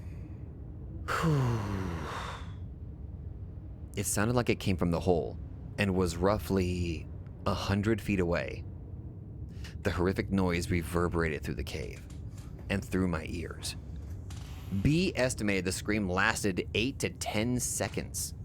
My guess is about 5. 3 seconds while I was drilling, 1.5 seconds to drop the drill and take the earplugs, and half a second of sheer terror. It's difficult to tell how much time passes when you're listening to a solo from the depths of Hades. Oh, I love that description. I love it. Same. After I filled the back of the passage with rocks, we just sat there listening to the silence. My breathing was a lot more rapid than usual. Neither of us spoke for some time. Finally, B suggested we get back to work, but keep an eye out for movement in the hole. We put a light in the passage that shined to the back of Floyd's tomb. It was only at this point that we realized the wind had stopped again, and the rumbling could no longer be heard. To say I was nervous would be an understatement. I didn't say anything to B, nor him to me, but, back to the drilling. B took over the work, which was fine with me. I wasn't exactly worn out, but I didn't mind being further from the hole. B would stop from time to time to listen. I just sat watching him with my light on. I wasn't close to the entrance to the hole, but I still found myself looking behind me down the passage to the still water. Every time my light would cast an unusual shadow, my heart would jump. My imagination was running wild. Oddly, B seemed to be less concerned about the strange noise than me. After a short time, he seemed to be focused entirely on getting through the passage. I was still strained to listen about the sound above the sound of the drill. I heard nothing but the now familiar sound of carbide on stone. As I contemplated the possible scenarios which might play out on the other side of the passage, I found myself strangely getting somewhat excited again about getting through. It might have been fatigue taking its toll on my mind, or the thought of something valuable on the other side. My thoughts were broken when B let out a yell. Possibly a cuss word. He said the drill battery was dying, but he hadn't quite broken off a large, relative section he was working on. He set the useless drill aside and picked up a hammer and bullpen. He started wailing away at the hole created by the bit. After nearly a solid 10 minutes of hammering, he sat back against the rock, sweating and nearly out of breath. The bullpen was still protruding from the cave wall. He held the hammer toward me, inviting me to take a few swings. I held up my hand and shook my head. I'd been ready to exit this cave for quite a while now. He didn't press the issue, and without speaking, we both started gathering the gear we were going to take out. Once again, we stashed some of the tools in the passage. I was first to start toward the top of the cave. Several times I had to stop and wait for B. Not because he was moving slow, I was just more than eager to get out. Few times I have felt better than that night, stepping out into the chilly night air. My journal talks about the rest of the evening, our dinner, our decision to get a motel and come back the next day, our lengthy discussions on the strange sounds we had heard, another mediocre night's sleep. I cannot believe that we were so willing to get right back into the cave after hearing that scream. Part of the reason I went along with the idea was because B seemed so indifferent to any possible dangers. Even if it were an animal, which I did not believe, but could offer no better explanation, weren't we possibly putting ourselves in harm's way? In retrospect, I still have difficulty understanding our thought process at that time. We were just too eager to discover Virgin Cave passages. I now think it can be summed up with one word. Testosterone. That? I guess? No, like, I'm sorry. I hear a fucking scream. I'm out. Like, just, nope, fuck it. I'm just, bye. I wouldn't come back unless there were a lot more people. Like, yeah, like not just two people, have a whole group. I guess it might just be stubbornness on their end. Possibly. All right. Next entry. February 13th. Wait a minute, when was the last entry again? March. Wait, we're going back? Well, there's no year attached to it. Hold on. February 13th. It's amazing what a couple good meals and a little sleep can do for someone's attitude. Even though we still had memories of the strange noise fresh in our minds, we relit our fire of enthusiasm. The other side of the passage seemed so close. We were sure that this would be the day. We got to the cave and started to work our way down to the hole. So wait a minute, I'm going to assume this takes place like a year later? Because of maybe, yeah. Oh, so they stepped away from it for like a year and then came back. Honestly, valid. We got to the cave and started to work our way down to the hole. Getting back into the darkness of the cave brought back the memories of the night before. Wait, the night before? Doesn't time fly when you're having fun? Yep, you know what? Fair enough. Yep. The sight of the circle of rock illuminated by our headlamps, the smell of dirt in the air, the sound we made as we crawl across the rock. Once we reached the entrance to Floyd's tomb, however, we were once again ready to blaze the trail leading to an undiscovered part of the cave. We immediately noted the presence of the breeze flowing out of the hole, and the rumbling. The bullpen sticking out of its hole was an obvious sign of where we needed to begin work for the day. B took over where he left off the day before. I took up residence in the same spot I occupied the night before. Even though I was already well rested and wanting to start work, B was making the hammer sing with each blow. After a mere 2 or 3 minutes, he let out a cheer. He turned to reveal a handful of rock that used to be attached to the cave. He was breathing heavy, but had a big smile on his face. So did I. For the time, the strange noise had been forgotten, and the vision of success captured our attention. All right, let's see this. Oh, and then we have another picture. The size of the opening. That's better, I think. Yeah, that looks a little bit better. The lower left-hand corner of the hole had been giving us grief because of the thickness of the wall at that point. We felt that if we could just remove that corner, we might be on our way inside. B now held in his hand the crumbled remains of the corner. Our excitement consumed us as we examined the hole. I took the hammer and pounded away at the surface of the hole. The idea was to remove the jagged edges that would take their toll on my skin. The size looked right. Now, the moment we had been waiting for. I cautiously approached the entrance to Floyd's tomb. I decided the best way to enter the small hole was to place one arm over my head. I turned my head sideways and slowly worked my way in. So now the hole is big enough for them potentially to squeeze in. I don't like that. I soon determined this was not going to work. The hole was small. If I was going to make it in without widening the hole anymore, I was going to have to put both arms over my head in a diving position, turn my head sideways, and slip into the tomb. Oh God, I hate it. Ugh. Oh, that photo. Oh, we're getting further. Okay. The width of the entrance was the limiting factor. The height was sufficient. The arms overhead position flared my shoulder blades out, but there was still room to get in. Plus, the arms overhead gave me the best squeeze side to side. In order to enter straight into the hole, I stood on my feet and bent over to get level with the entrance. My knees were bent and the position was uncomfortable. Sort of a semi-squatting position. bent at the waist with arms overhead. Plus, I had to slightly turn my upper torso to the left in a counterclockwise rotation to negotiate the angle of the entrance. Notice in the last photo that the entrance generally slopes up to the right. I got my arms to the entrance with minor scrapes. Next came my head. By keeping it turned sideways, I was able to get it in, for the most part, up to my shoulders. When I got to my shoulders, I could feel the rocks touching all around the shoulders and chest. It was not stopping me, but I was definitely scraping in many surfaces of my body. I decided to just push through, keeping in mind that I was going to have to come back out eventually. The pain was not bad, and I was in.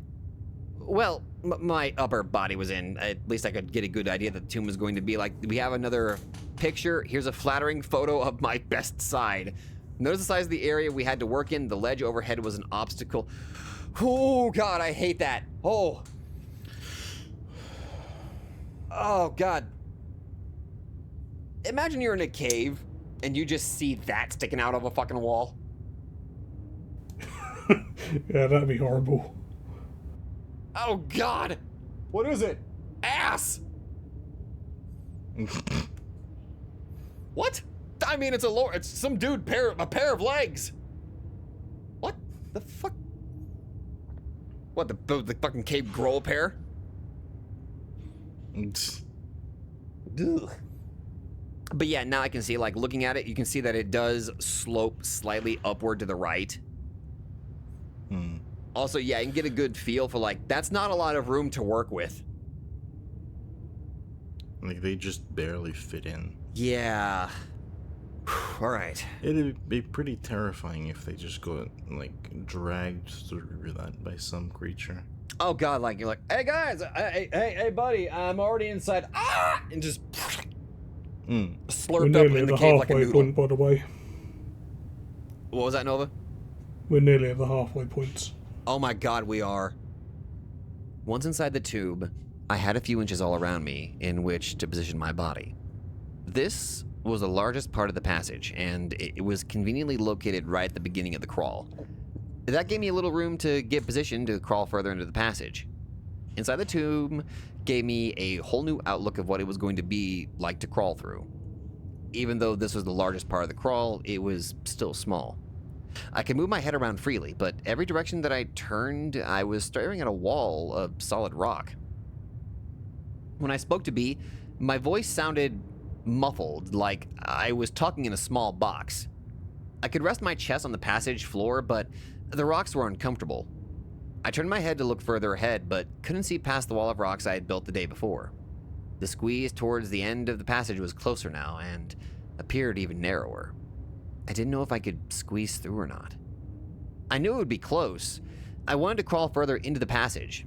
First, however, I had to work to get some of the loose rocks that were lying on the passage floor out of my way.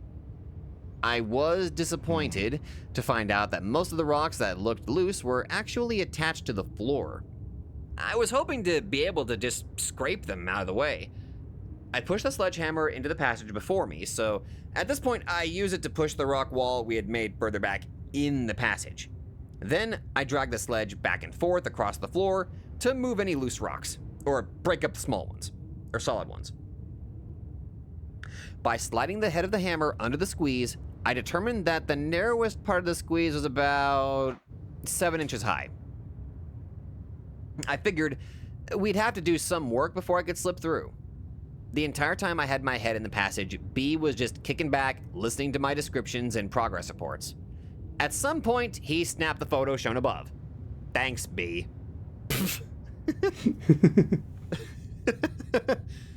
I like that.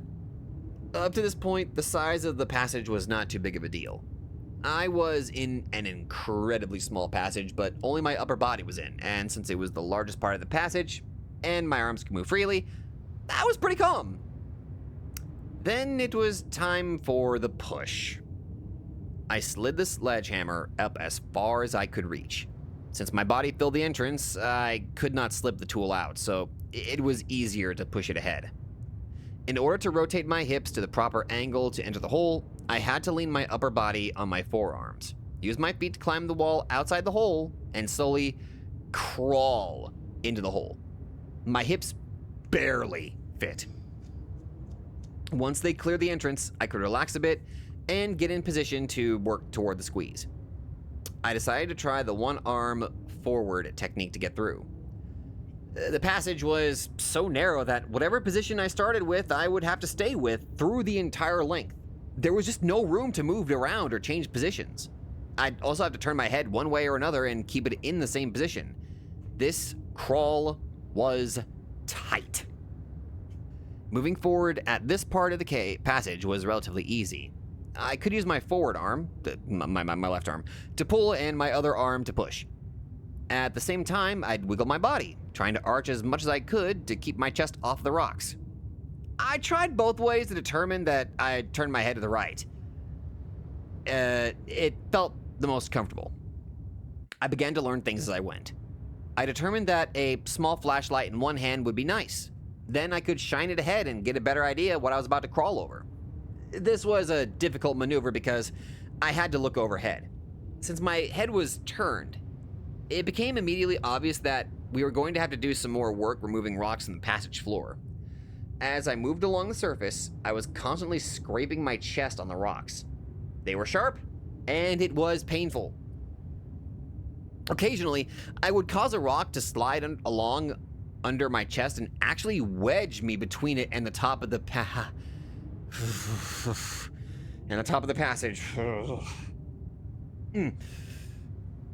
I would then have to back up and either try to move the rock to the side with my cheek, using a sweeping motion with my head, or back way out and move it with my forward hand. My little trip into the passage represented a major milestone in my caving career. When I began caving, I did not feel overly comfortable going through tight spaces.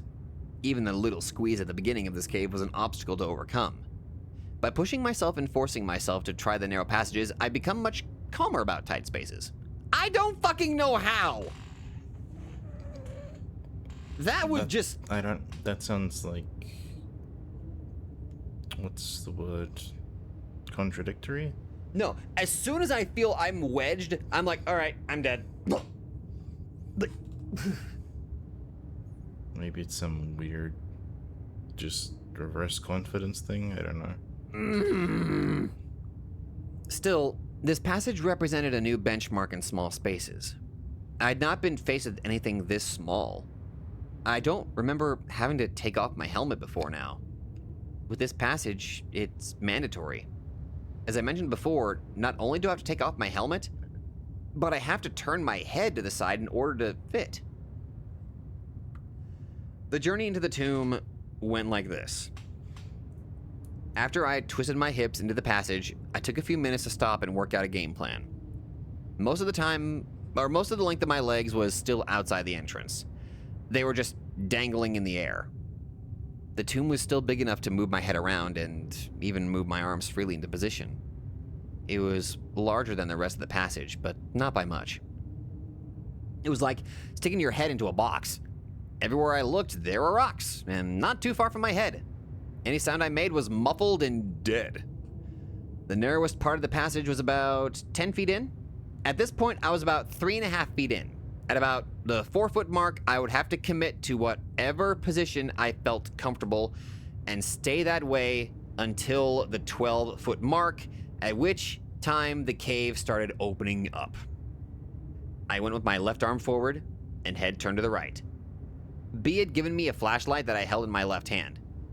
As I inched forward, I would try to brush the loose rocks away with my left arm.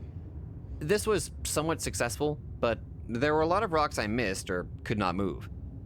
As mentioned, the first little bit of the crawl moved along fairly quickly, since there was a little room above me to negotiate the passage. Then, the wall started to close around me.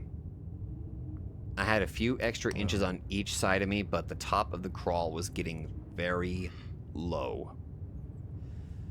At about the 7-foot mark, I could feel the top rubbing my back as I would arch. After another half foot, I couldn't arch anymore.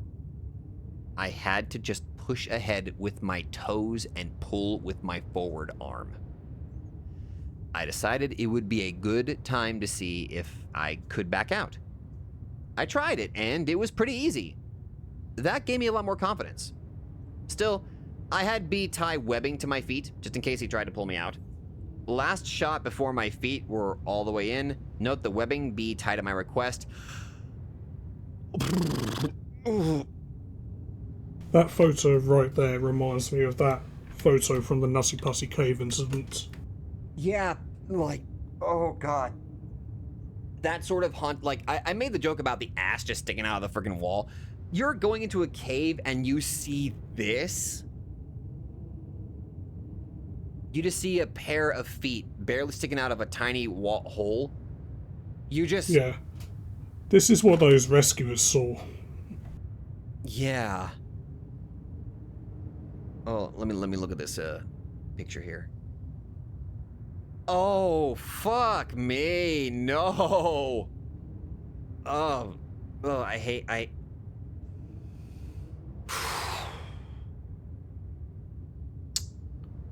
Oh god. Oh, this is fucking me up. Okay. My neck was starting Should to we get take sore. a breather for a bit, or No. I'm gonna finish this entry. I'm gonna finish this one. okay? Okay. My neck was starting to get sore from being cranked to the side. My head was getting heavy. But to rest it, the only option I had was to lay it down on the broken rocks. It was painful, but I did it frequently. I was staring at the wall to my right. It was a mere 4 to 5 inches from my face. Most of the time, I wasn't watching the wall. Either I had my eyes closed, which I sometimes do when I go through a tight spot, or the light wasn't shining in a direction that did me any good. It was very quiet in the tomb. Other than my own breath, I was breathing heavy from the effort it took to move. Thankfully, the breeze was present and cooled me off.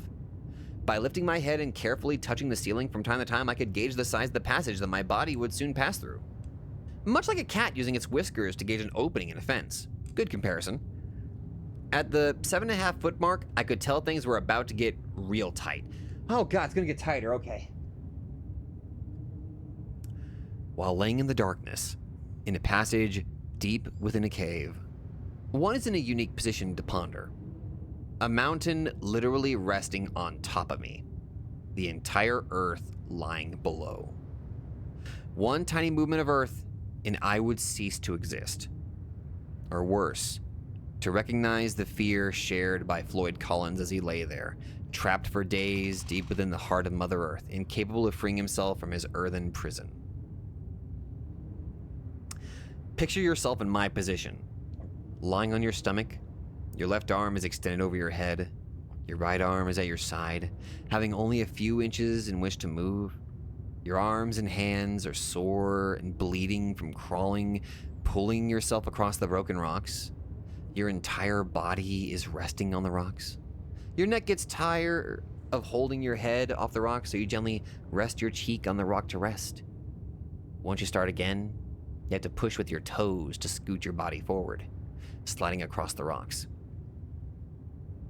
After moving a few inches, you're breathing hard and have to rest. As you inhale, you can feel your back pressing hard against the top of the squeeze. It takes several minutes before you recover enough to press forward. The entire time you're lying there, you think about how you're going to get back out. And what if? Well, that's pretty much what I was going through at that point in the passage. I decided that this would be a good time to throw in a photo of the squeeze. The photo was actually taken on a different trip, but it shows how tight things were at that point in the passage. I noticed my head turned to the side, not by choice, and you can see how I would rest my cheek on the rocks. You can also see how difficult it is to look ahead of me. My arms are pinned to my side. I later determined that would be the best position. There's virtually no space between the top of the passage and my back. Tight. Not for the claustrophobically inclined. And here we have another picture of what that looked like, and Yeah, no, that's not for me. nope. That's a big nope. Nope. Just nope. Nope. Nope. Nope. Nope. Nope. Nope. No, no, no, no, no, no, no, no, no. Oh boy. I love how he labeled this photo Floyd's tomb. When I reached the point where my back was rubbing and I could feel with my head the passage was not getting bigger, I knew I was most likely not going to get through. Still, I decided to give it one more push. If I'd been in this position a year ago, I would have been in a state of panic. But not today. I was pretty pumped. I took a few minutes to rest, then I went for it. I exhaled completely all of the air in my lungs. This caused my chest to collapse enough to scoot forward a few inches. Because it takes so much effort to scoot, I only went a few inches before I had to stop and breathe. As I inhaled, my chest pressed hard against the floor and my back against the top. It took a little longer to get my breath back. Unbelievably, I did it again. Exhale, scoot, rest.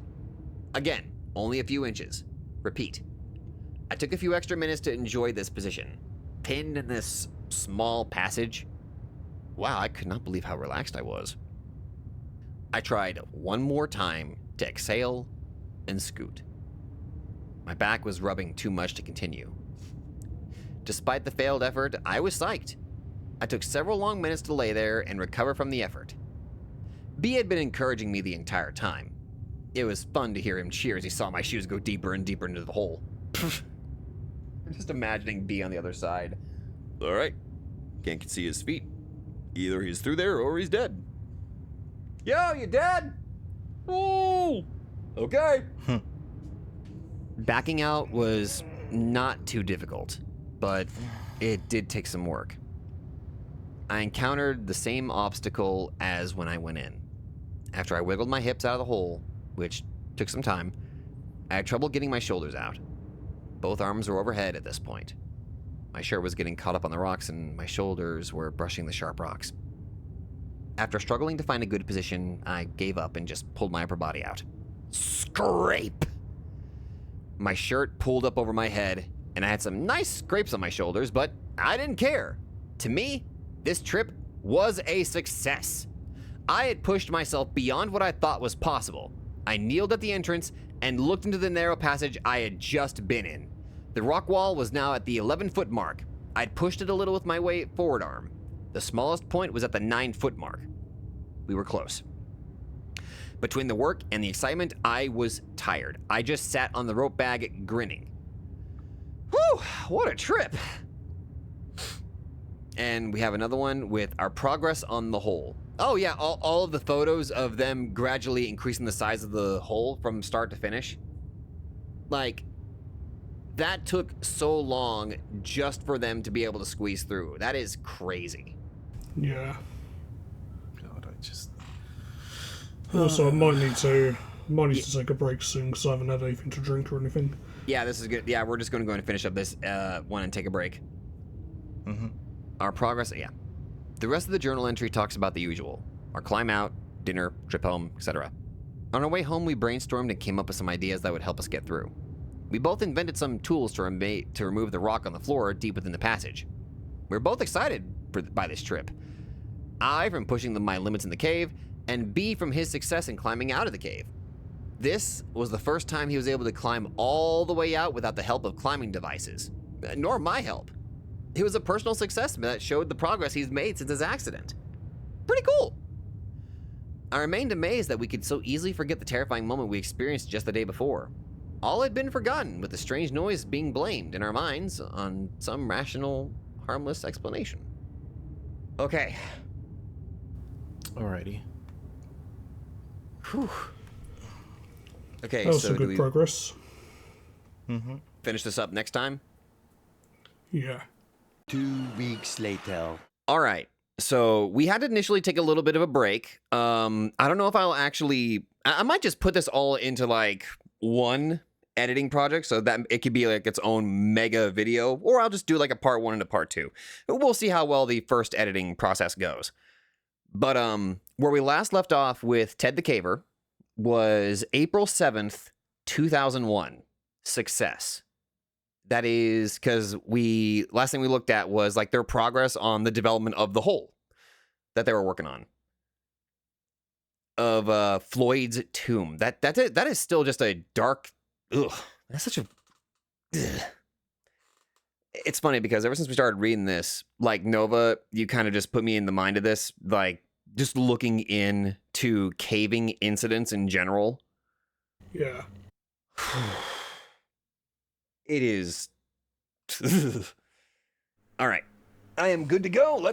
Shall we continue then? Just immediately jump right in? Yeah, where did we leave off last time? Oh, yeah, we left off on April 7th, 2001. So it is, the section that's... Okay, so a little over halfway. Yeah, a little over halfway. It's after the entry February 13th.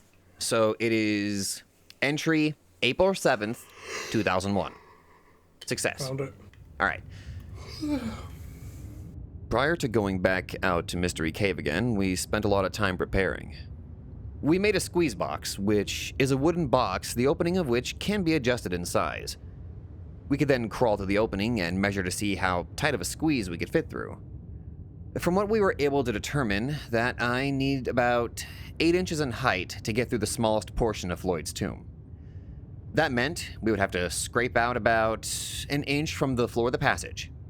We also learned that the best position I would need to get through the passage would be on my stomach, with my arms by my side. And, of course, my head would be turned one way or the other. That position allowed my shoulder blades to drop to their lowest point. In order to move, I would push forward or backward with my toes. It sounds difficult, but felt adequate. Later, it proved to work sufficiently.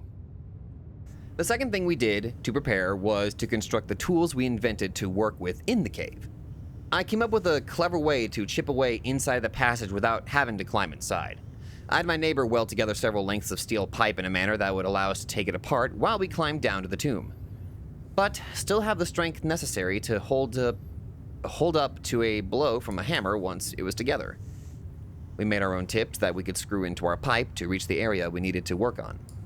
B came up with a cool design for a scraper using angle iron.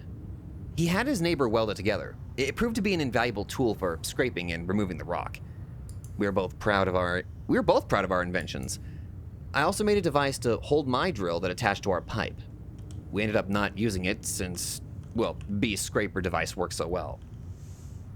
Here's a picture of B, edited to protect his identity with the pipe we made. I took the picture, facing away from the tomb. He's sitting on the rope bag that we used as a bed. Behind him to his left is the passage that leads down to the still water. Behind him to his right is the last drop-off before the passage. You can see some orange webbing we used to climb up, down and up. All right, and our picture here... Can you imagine if they came back to the cave one day to find that the hole had grown bigger, apparently on its own? Oh. The worst part is, how would you know? Unless you are so intimately, like you have, like, the layout of the cave, memorized. The scariest part is, like, you would need pictures to kind of tell, like, it was already done. So, like, imagine you're fully unaware, but then you take the pictures, you get them developed, and then your buddy kind of looks over, and they're just like, does it look bigger to you?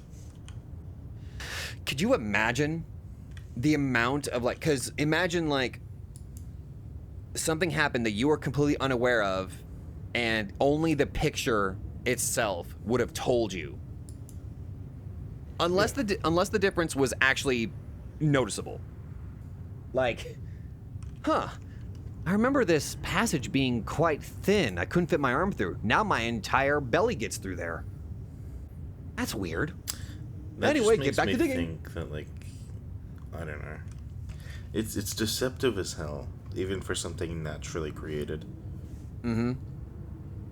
It really makes me want... It just sounds off, I guess, is all I can think.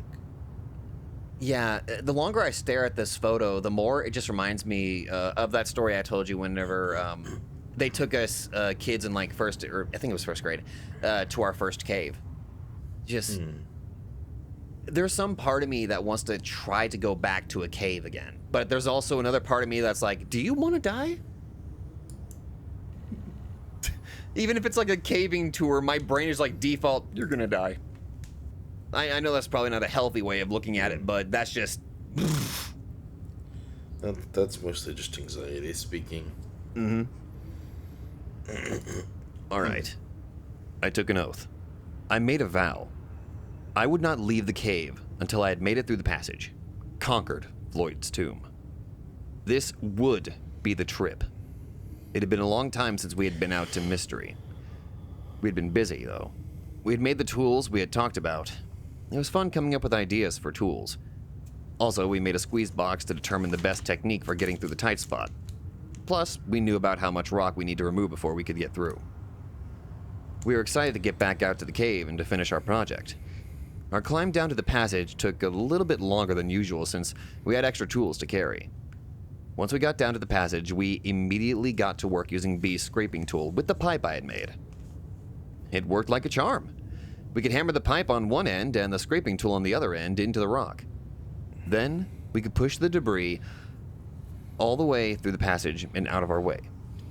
When we needed to measure our progress, we would turn the scraper sideways in the passage and observe the clearance. We worked for about 2 hours before I had a desire to try the tomb. I just wanted to make sure I was going to make it through on the first try. B had made one more sweep of the passage floor, clearing any loose rocks from where I would be crawling, and, pushing the wall, we made to the back of the squeeze. I made preparations for the crawl by fashioning duct tape suspenders to prevent my shirt from sliding around while sliding across the rock.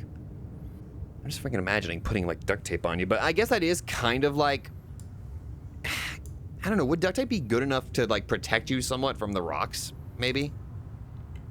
Somewhat. I don't know. I think it's more to prevent your shirt from sliding up and getting cut up on your skin. Oh, shit. Yeah, I didn't even think about... Yeah, you're right. That actually makes a lot of sense. All right. I went with a flashlight in my hand, even though my hand would be at my side. I knew I would need it once I got through. As an expression of faith, I did not tie a rope to my feet. I was confident I was going to make it. Finally, I made the attempt. First off, you didn't tie the rope to your feet? Like, I'm so... No... No matter how confident I am feeling, I'm not taking any chances. Like, good grief. Although I didn't mention it in my journal, we did notice the breeze was back, and the rumbling present. I'm still surprised they went back in there after they heard that unholy scream. Since we didn't do any work to the entrance, I had to go through the same dance routine to even enter the passage. Once I got my upper body through the hole, I shined the flashlight ahead of me to work out a plan of attack. The passage didn't seem any bigger than the last time I was there, but most of the work was done deeper in the squeeze. I paused for a few minutes, then twisted my hips to get my lower body in. I slowly inched forward as my entire body slowly filled the passage. Before I was completely in, I got into position for the push. I dropped both of my hands to my side and turned my head to the right. Then, I began to inch forward. Once my toes were inside the cave, I used them to push forward. To keep from scraping my body, I would walk using my shoulders, knees, and toes. Progress was slow, but steady. That was fine by me. A foot or two before the tight spot, I could already tell there was a little more room. Even so, I began to touch the roof of the passage with my back. This time, however, I was able to continue moving forward. I reached the lowest point in the passage, and I could tell it was still going to be tricky. Even with the work we had done clearing out the loose rocks, I still felt sharp pebbles rolling under my chest as I slid along. When I could feel my back brushing the top of the passage in several places, I reverted to my technique of exhaling. Before I began, however, I took a minute to lay there in the passage. I could see the glow of B's flashlight as the rays of light managed to squeeze past my body. I could feel the cool breeze evaporate the drops of dirty sweat on my forehead. I could feel 1,000 sharp edges dig into the surface of my skin. I felt the twinge of excitement as I realized that the goal we had set out to achieve weeks ago was about to be realized. This thought alone made me want to keep moving. No matter how tight the passage became, I breathed in and out rapidly for a few moments. Then began. Exhale. Scoot. Stop to catch my breath. Repeat. After just a few inches of scooting, I could raise my head off the floor and squeeze and tell squeeze off of the floor of the squeeze and tell that the passage was beginning to open up. I relayed this information to B, and we both took a few seconds to celebrate.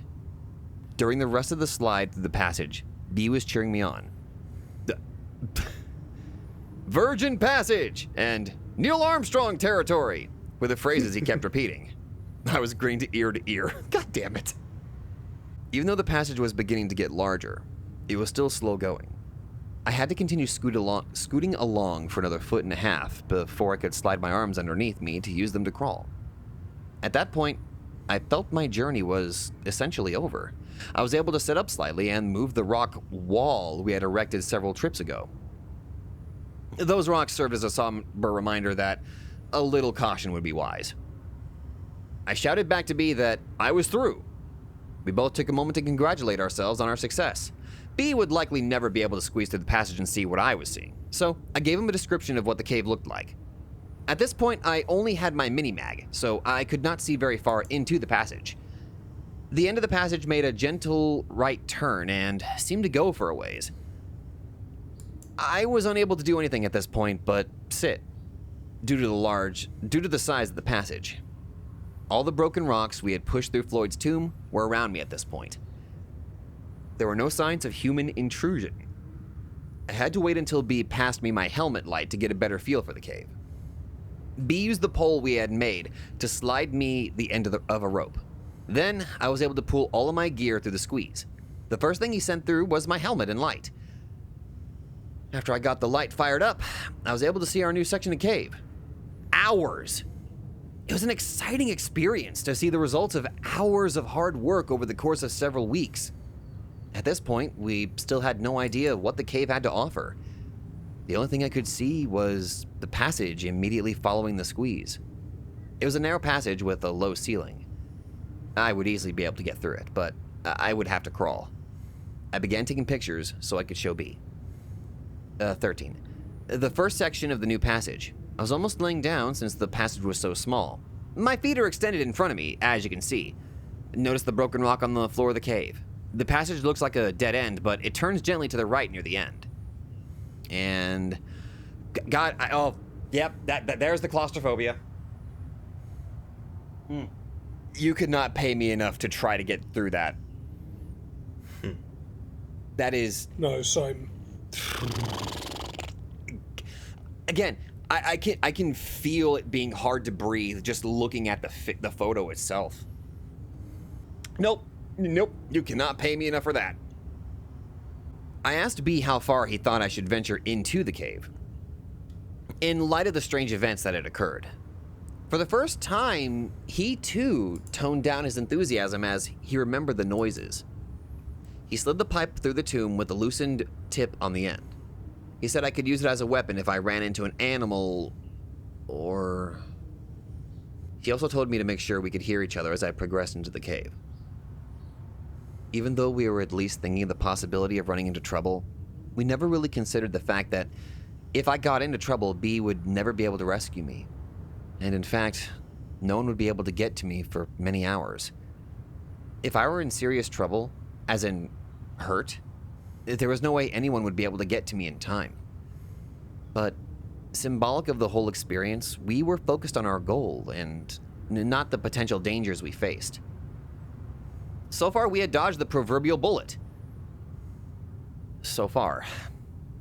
I strapped on my gloves and knee pads, grabbed my camera, and began my adventure. I crawled through the passage, pictured above, which was about 20 feet long. At the end of the tunnel, the crawl of the cave bent slightly to the right. I'd have to climb up a gentle slope, but then I'd be able to stand by the end of the next section of cave. The next section was about 40 feet long. In addition to having a higher ceiling, the walls were a little wider than the section I just crawled through. Both sections were relatively straight. The floor was covered a rock which crunched as I crawled, and then walked across it. The walls are basically the same as much of Mystery Cave, except pristine. It was obvious no one had been there before me. Upon closer examination of the walls, I found two delicate types of formations. The first resembled several chunks of grated cheese tied together on one end, with the rest of the cheese just flopping down. It took me a minute to kind of try to picture what that looked like, but now I kind of get it. Okay. The second formation was just tiny strands of rock, thinner than normal hair. Wait, thinner than human hair? Rocks? it looked pretty cool. I found several examples of both kinds of formations. I was not even through the second section of the cave, and I could barely hear B. Cave passages are not very acoustically friendly. I shouted to him that I would go for half hour, then return. He said that'd be fine, and to be careful. Then I proceeded to explore some more. I could walk nearly upright at this point. I was on the third straight section of the cave when I discovered a crystal formation on the wall to my right. It was in several layers on the wall, resembling clear candle wax that was allowed to melt and drip down the wall. There were several small stalactite-looking formations formed by these crystals. The longest was about 4 inches in length. There would have been one much longer, judging by the size of the base, but it had broken off. I looked to see if I could locate where it ended up, but I couldn't find it. And we have another picture. The crystal formations are right behind the rock in the upper right-hand corner of the photo. I could walk upright, but had to stoop on occasions, like ducking under that rock. Man, that still just doesn't look like a lot of room to work with, though. No, it isn't. Ugh. Again, this is just like one of those things where, like, caves in general scare me so fucking much that I would just be afraid if I was in like one of those tiny little passages, one shift of the earth, and I'm squished. I know that sounds silly, but that's just all I imagine seeing these thin passages. I mean, that's what happened to Floyd when he died. Mm-hmm. That's what, I mean, again, they naming this place Floyd's Tomb is definitely not helping. All right. The passages continued on for another 100 feet or so before the cave opened up a little. It was at the end of a short, straight segment of the cave. At the very end of the segment, the cave made a bend to the left and opened up into a room. Just at the point where the room began, there was a round rock that appeared to be leaning against the wall. This seemed odd, but singular formations are common in caves, so it is by no means unique. I had crawled and stepped over several large chunks of rock that fell down from the ceiling, but this one was more round than the others. Once past the rock, the room opened up to a height about 15 feet. It was about 15 feet in width and about 30 feet in length. At the far end of the room, there was another passage leading straight out. As I entered the room, I had an eerie feeling. It was like the old saying that I felt like I was being watched. Once again, the excitement of the new find faded, and the memories of the mysterious side of the cave crept back into mind. Suddenly, I felt very alone. Fortunately for my ego, I was nearly out of time and had to get back to B before my half hour was up. I took several pictures of the room. I was going to just get a feel for how long the next passage was, when something caught my attention. On the left side of the room on the wall at about eye level, I discovered what appeared to be hieroglyphics. It was a single drawing that almost appeared to be just part of the rock coloration. It looked like very crude representations of people standing below a symbol. I was pumped. This meant that there had to be another entrance to this cave. Even if the entrance was closed or blocked, it might mean an opportunity to open it and get B into the cave. I took another look at the drawing to make sure I could describe it to B. Then, I took some more pictures and headed back to B. Why didn't you just take a picture of the hieroglyphics? Never mind. When I got back to the squeeze, I could barely talk fast enough to let B know everything I had discovered. He was just as excited to hear about our newly found treasures. As we debated about what our next move would be, I began to send my gear back to the tomb to B. I told him it would be best if we got someone else to come back with me, in case something happened. He agreed. Once I got all of my gear through, I was faced with the most wonderful task of having to negotiate Floyd's Tomb again. I kind of like that wording, negotiate, like, all right, I'm going to try to crawl through here and you're not going to cause any problems, right? Okay. Theoretically, a person should be able to get out of a passage he just crawled through by simply reversing what he just did. If he contorts his body a certain way to get in, he should be able to get into the same position to get out. In practice, this may not prove to be possible or practical, but such was the case with the tomb. I determined in advance that I would attempt to go head first back to the squeeze. I knew that I could definitely make it by going feet first, but that would mean backing up all the way through the tomb.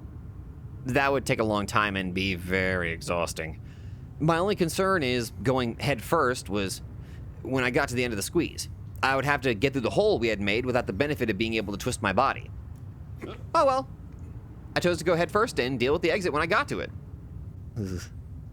I started into the squeeze very close to the tight spot, so at least I would have it over with soon.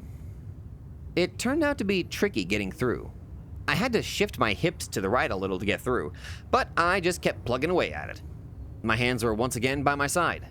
My head was turned to the right, and I was scooting with my toes.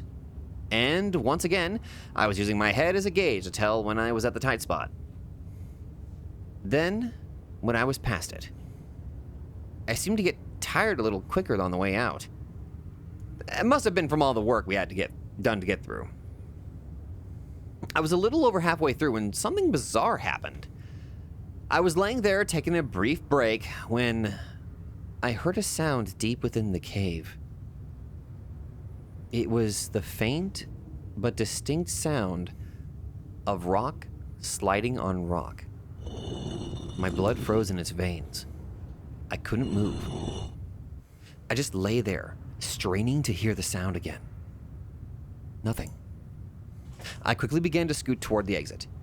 I didn't mention the sound to B, but I did recall one of our earlier trips when B said he heard the same thing. Why are you keeping that hidden? You should probably never mind.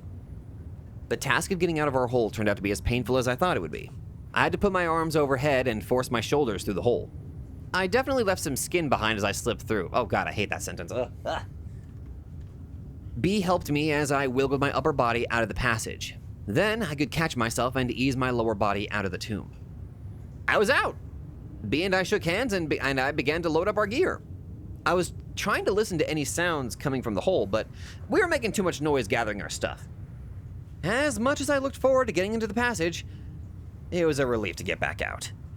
That is pretty much how I feel about caves in general. I love to go in, but I feel good when I get back out again. Something strange happened with the pictures I took in the new part of the cave. The pictures I took in the passage leading up to the large room all turned out just fine. Strangely, none of the pictures taken in the room turned out.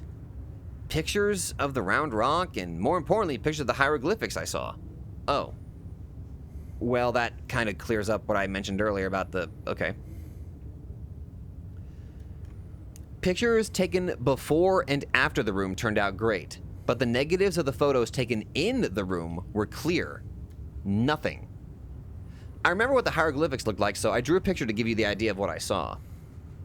It's a crude drawing of what I saw, but it's accurate. The first thing I thought when I saw it was Blair Witch Project. It kind of has the same feel to it. The symbol was in the center, and several figures that looked like people raising their hands were below this. All right, let's take a look at that. Huh. Not gonna lie, looking at this picture, like, my first thought is, like, that square at the bottom is, like, supposed to be, like, a room or something, and the two up on top are, like, floors. But... He said that there were supposed to be, like, depictions of people underneath this. So... It looks kind of familiar somehow. Yeah, it kind of does. I do see what he means by saying it's, like, Blair Witch-esque, I guess. An obscure... It's a little hard for me to put together because I haven't seen that film. You haven't seen Blair Witch? Yep. Damn, we gotta take you through that. Sorry, Tika, I'm gonna take you through that. That's fine. I think it's just gonna be a bit hard for me to, like, be fully immersed in because I understand a lot of the background with the film. It's funny. We mentioned we started talking about Blair Witch. Boomerang and Cartoon Network kind of did an actual promotion about the Blair Witch, but it was basically the Scooby-Doo gang experiencing the Blair Witch Project. I do remember seeing that, yeah. Yeah, you can actually find the entire compilation of it on YouTube. Like, it's dark as hell because it literally ends with. Well, actually, I'm not gonna say that. Fuck it, people are just gonna have to watch it. I don't want to spoil it for other people that are missing it, but people that are listening to this, look up Blair Witch Scooby-Doo. You won't regret it. You might regret it, but you won't. And next up we have. This is the last picture before I enter the large room. At the end of the passage, partially hidden in the shadows, is the round rock that I saw. Here's the same picture with the round rock outlined. You can't really tell from these pictures what you're looking at, but they are the only ones I got of the round rock. All right, I'm just gonna click on the one that's got the actual round rock circled. Is it just me, or I don't know if it's how photos are supposed to work, but it looks like there's like interference in the darkness. Like, are you seeing like static? Yeah, I see it. So, like, he mentioned that none of the pictures he took within the cavern came out. So maybe that's like that could be like a boundary, or like, hey, you can't take pictures beyond this point. That's what I'm thinking. It looks like there is light or something picking up light at the very end. Yeah, I can vaguely make it out. This is with a DSLR as well, so it's not the the exposure is okay. Yeah, it's not the best camera, but you know. Okay. I can definitely see like the thing where it looks like it's a round rock, but like it could also just look like a face. Oh God! Don't. Oh. No. How do you mistake a face and a round? Oh God! No, don't want to know that. It disguised itself as a rock. If you zoom in, you can kind of see it a little bit. Yeah, you can see like just the vague round shape to it, like the bit where the I'll have to put this through paint to give you an idea of what I'm referring to. Okay, next entry. April 14th, 2001. Only a couple days elapsed before B found someone who wanted to explore the passage with us. B told me he talked to a few other people who couldn't make it because of scheduling conflicts. He said they really grilled him for information about the cave and about the passage.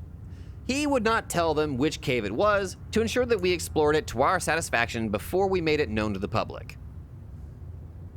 Even the guy who ended up going with us did not know which cave until we were very close to it. And he was sworn to secrecy that he would not reveal the location of the cave to anyone on the planet.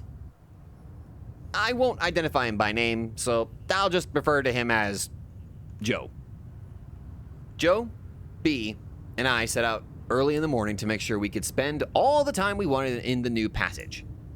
When we got to the cave, we were able to rig up and descend rather quickly. It helps when you don't have to haul half a hardware store down into the cave. Joe's impressed by our work. Even B and I took a minute to pat ourselves on the back for all the hard work we put in, and for the fact that we made it through. Joe's a rather thin caver who has had a lot of experience in caves. He said this might be the tightest squeeze he's been in, but it didn't bother him. I knew that physically he would be able to make it, since I was bigger than him and I made it. He was just as excited as us to get through and get caving, maybe more. He quickly got ready and was waiting to hear what the plan of attack was going to be. I figured I would send him through first since he was ready, and I would follow. B would pass our gear through and wait for us outside the passage. B would give us 2 hours to return. That was nice of B to go down into the cave and babysit us. It gets boring sitting there in a cave. With our plan set, we were ready to roll. It was perhaps irresponsible of us not to tell Joe about all the unexplained events that occurred in the cave until after he had gone through. But what exactly do you tell someone? How many of the weird things did we need to reveal to him? We didn't feel that we were in any danger, or we would not go in the cave ourselves. So we didn't tell him a thing prior to him entering Floyd's tomb.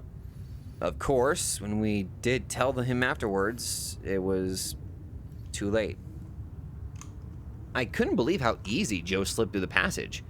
He said it was tight, but it sure didn't look it. Once he got in, we passed him his gear. Then I started in. Even though I knew that I could fit through, it was still a slow trip through the tomb. You can only go as fast when you're scooting with your toes. When I reached the tight spot of the squeeze, I had Joe snap a picture of me. I thought it would make a good photo. Once I got through, B started to relay my stuff to me. Then disaster struck. I had gone all the way in and turned around to pull my gear through. I had to kneel down and still crouch down low. I had just got my helmet, ironically, and light and was turning around to feed the rope back to B when I smacked my head on the top of the passage. Human skull versus solid rock. Rock won. I told B what had happened, so he sent me my first aid kit through. I was bleeding, but even worse, I didn't feel too good. I patched myself up, then told Joe I didn't think I'd better continue. He looked like a little kid who was told that Christmas would be canceled. Although I didn't like the idea of him exploring the cave without me, for selfish reasons of course, I wanted him to at least see part of the cave for making the trip out there. I told him how far to go and how long it would take. Then I sent him on his way. As I laid there, I could hear him crawling into the darkness. His light disappeared after the first turn. I rested a minute or two, then began my journey back through the squeeze. It was disappointing to get all the way to the cave and then not be able to explore it to its end. Dude, you cracked your skull. Actually, it's killing me. After I got through Floyd's tomb, which was painful, I sat down and munched on a Cliff Bar while B and I chatted. I told him I would pay for a motel room if he would stay overnight. Then we could see how I was doing the next day and make another attempt at the cave. I felt goofy for having smacked my head on the cave wall. B said he was willing to give it another try tomorrow. He was just as anxious to put some closure to this cave. As long as Joe would stay overnight, we determined to wrap things up the next day. Once this was settled, we just sat back and enjoyed the darkness. We could hear no sounds coming from the passage. The silence reminded me of the scraping noise that I heard last time we were out there. I brought up the subject with B. Since I had not explored the cave completely, I could not offer any explanation of what could be making the scraping noise, or the change of the wind strength, or the rumbling, or that terrible scream that we heard. Suddenly, we both wished we had not sent Joe into the cave alone. B went to the hole and yelled into it. "Joe!" No answer. Not surprising. You just can't hear each other when you're very far apart in a cave. We nervously awaited any sounds. Good sounds, that is. Joe-type sounds. Yeah, let's joke about that. Congratulations, you probably got him killed. I sent you a screenshot of like the general outline. Oh yeah, it's really fucking hard to do anything with a mouse. Okay, honestly, I can kind of see the face that you're... Yeah, now I can kind of see it, yeah. Oh yeah. Ooh. I'm gonna turn into a rock right when he gets near me. He'll never know that Suddenly I'm watching. Nicolas Cage. He'll have no idea I'm a rock. I'm just that good. The 20-minute time limit we had set passed. Then 25 minutes. I really had no desire to climb back through the squeeze. My head was still throbbing, and the squeeze looked tighter than ever. Still, I knew I was going to have to make sure Joe was safe. Just as I was getting prepared to go back through, I saw a light deep in the passage. "Joe?" I called out. Nothing. "Joe!" Still no answer. The light got brighter, and I could hear the noise of someone crawling across the broken rock that lined the cave. "You okay, Joe?" "No," was his weak reply. When he got to the other side of the tomb, he said he was not feeling well. He quickly took his gear off and put them in the bag so we could pull it through. As I pulled the bag through the passage, he began to climb back through the tomb. We didn't even get a chance to question him about what he saw before he was coming back through. He quickly slipped through the squeeze and the hole, and we finally got a look at him. He looked terrible. His face was pale and he was out of breath. The dust that covers the floor of the squeeze left its mark on his face and clothes. He had numerous small cuts and scratches on his face and arms, probably from his rapid exit from the passage. His eyes were open wide. We only had a brief moment to look at the change that had occurred to Joe before he started to head up and out of the cave, without saying a word. While Joe and B started for the surface, I took a minute to gather our gear. Then, I stopped to listen to the passage. I heard nothing. And I felt nothing. The wind had stopped. Part of me wanted to get out of the cave as fast as possible, but another part of me wanted to immediately climb back through the passage to find out what made this cave tick. You are going to get yourself killed, sir. This was not the time, though. I still felt a little dizzy from my injury. At that moment, I noticed B and Joe had made good time getting up the cave passage and I was left alone. Chills ran through my body as I scurried to catch up with them. Once we got outside the cave, I figured we'd be able to find out more from Joe. But when he got up to the final climb, he just unclipped from the rope and went straight to the truck. In the light of day, he looked even worse than in the cave. B and I gathered up the rope and our gear and headed for the truck. Joe said he did not want to stay overnight because he felt terrible and we believed him, so we headed home. We could get no more information from Joe. He just stared straight ahead. He was shaking like a leaf and he said he was not cold. When we tried to question him, his answers were short. I asked him if he saw the hieroglyphics. No. Did he hear us yelling? No. Did he see the round rock? No. Did he see the crystals? No. He said he just went a little ways in and started to feel sick. Something was fishy about his answers. He would have had to have seen the crystals if he got far enough into the cave that he couldn't hear us yelling, but why wouldn't he elaborate? The rest of the trip passed in eerie silence. Joe didn't say much else. We gave him a brief outline of the strange events that happened in the cave. He didn't reply. As we were dropping him off, we asked if he wanted to go back in the cave. He shook his head and ran into his house. I tried to call him later in the day and the next day, but only got his voicemail. Well, What do you think he saw in there?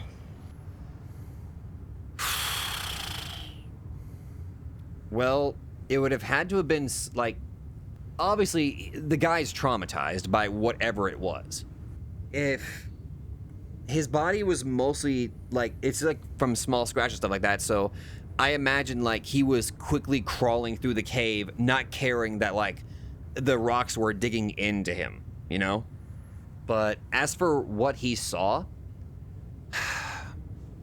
the only thing I could think of that what he could have seen was, it would have had to have been something.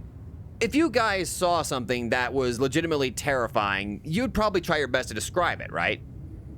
Yeah, it was. So this has me thinking, like, it had to have been something that was maybe something incomprehensible. So it stuns you into silence where you can't even talk about it. It's kind of like, you know, like how, like, Cthulhian mythos, like, something that is so incomprehensibly incredible or immense that mortals actually can't even comprehend it. So, like, maybe it's something similar to that, possibly? I don't know, I'm just pulling at straws here. All I know is that if this was a Descent sort of deal, I would just be like, you idiots, we are not going back in there, neither are you. I will literally have you locked up. You are not going back down there.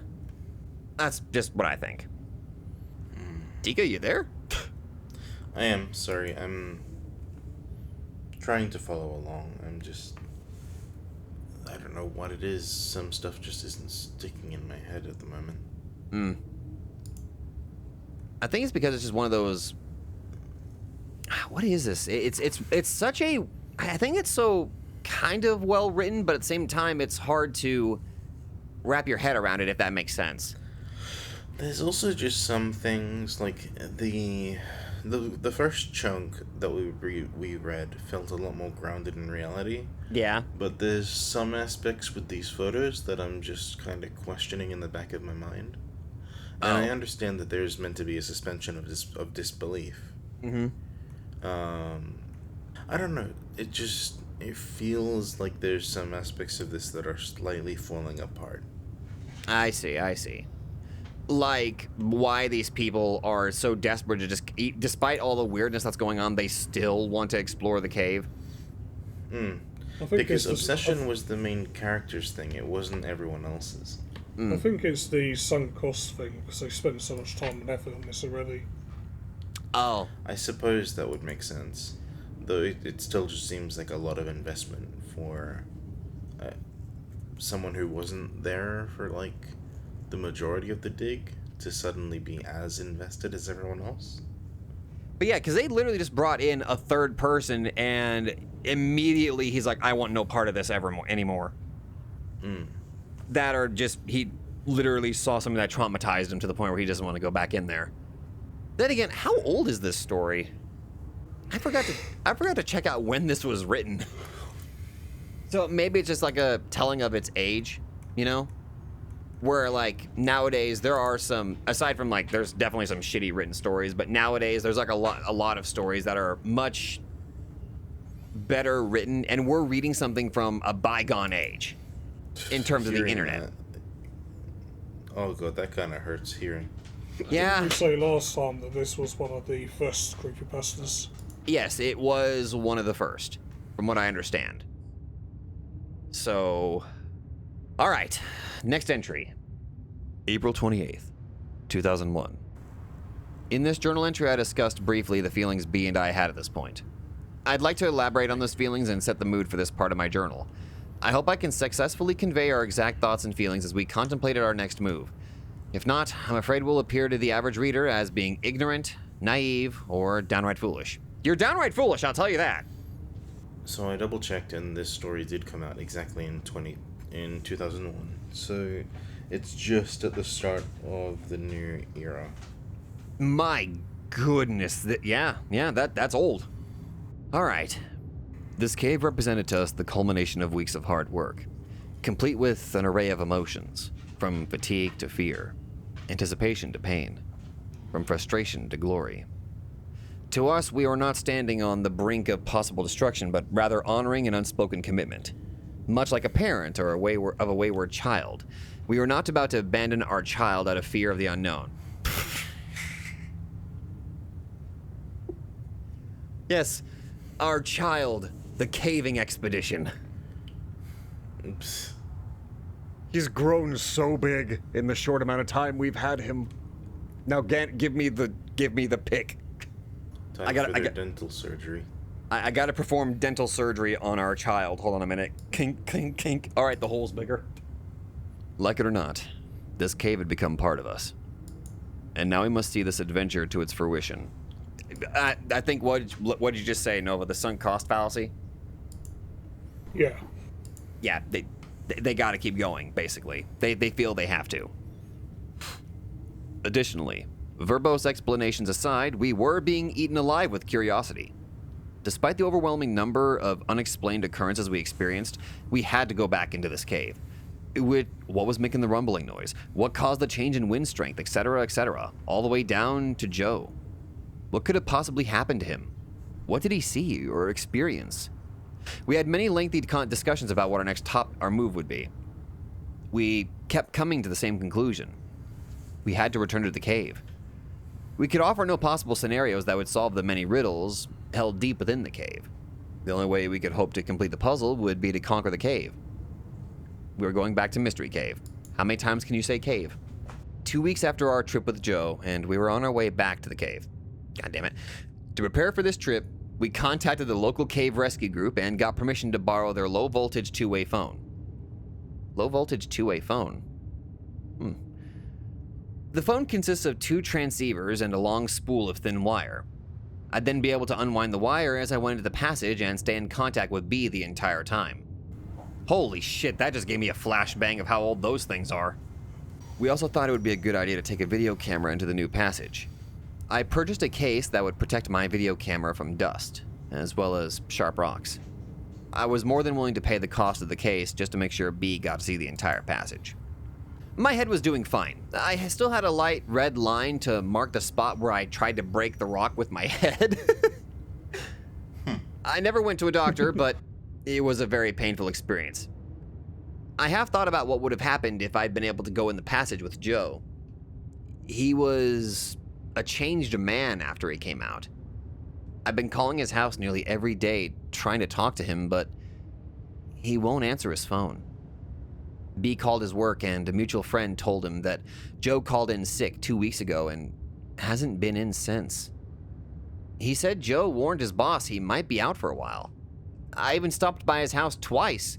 The first time it looked like someone was home, but no one answered the door. The second time, his car was gone and there were no lights on. I hoped to talk to him before this trip, but it didn't work out. As we were rigging up the rope to descend into the cave, I felt something for the first time. I did not want to go into the cave. It wasn't a feeling of foreboding. I wasn't receiving some premonition. I just had no desire to enter the underground world of Mystery Cave. I didn't share this feeling with B at that time. Even though I had no desire to go into the cave, I knew we had to, so I double-checked my gear and slipped over the edge of the cliff. Right from the beginning, it seemed like the cave did not want us to be there. Nothing went smoothly. Every time we tried to clip a carbiner, or tie a knot, or attach something to the rope, we had to do it 2 or 3 times to get it right. Fortunately, we recognized this and made sure everything was safe and secure. As we slowly made our way down, we were continually bumping into the side of the cave or stumbling as we walked, or dropping things. We finally reached a point where we stopped to gather ourselves before continuing. Our load was relatively light, but we were taking forever to get to the hole. Finally, we made it. We checked the camera and phone to make sure they survived the trip. We tested everything, and I gathered the gear I wanted to take into the passage. Then, it was time. We looked at each other, but said nothing. Then I turned to face the passage. As I twisted my body to begin entering the tomb, I desperately hoped it would be the last time I would contort my body to enter this claustrophobe's nightmare. The trip through Floyd's tomb went smoothly, figuratively speaking. After I got through, we took several minutes to get everything passed through to me. I got suited up and tested all the equipment. The phone worked like a charm. I videotaped the squeeze and then the first section of the new passage. Since I'd be unable to tape while I crawled, my plan was to crawl to the next section, then stop and film some more. I could video what I'd just been through and then video what I was going to crawl through next. That way I could get each section from both ends. I was starting to feel pretty good about the trip.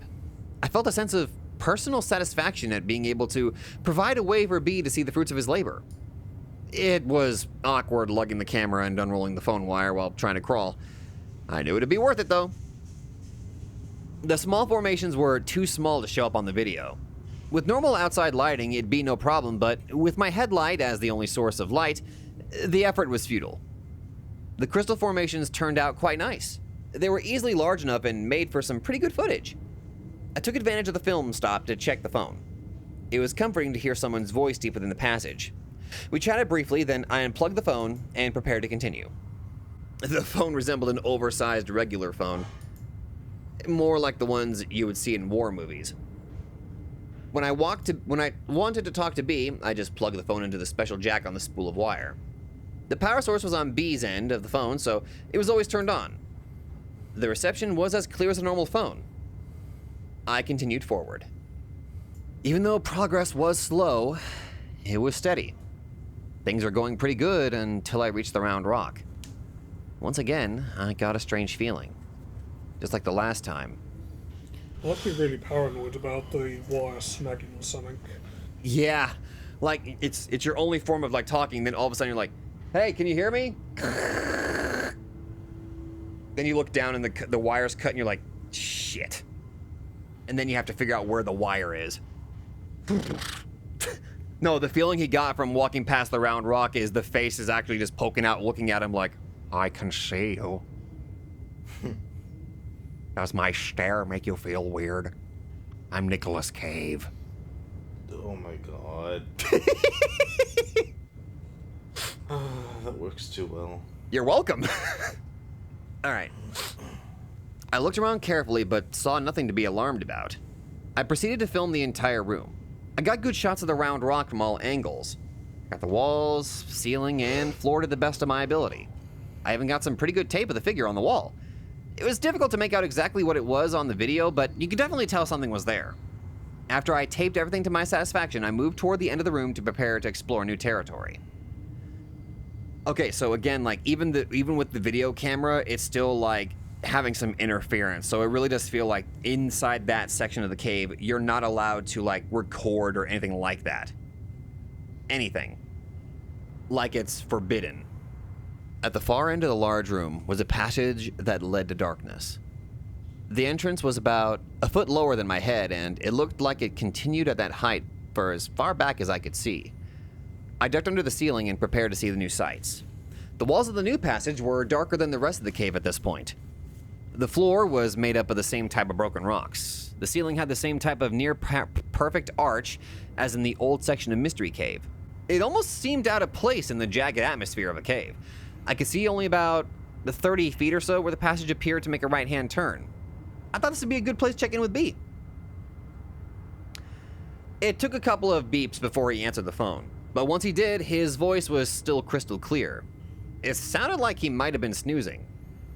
Had I been gone that long?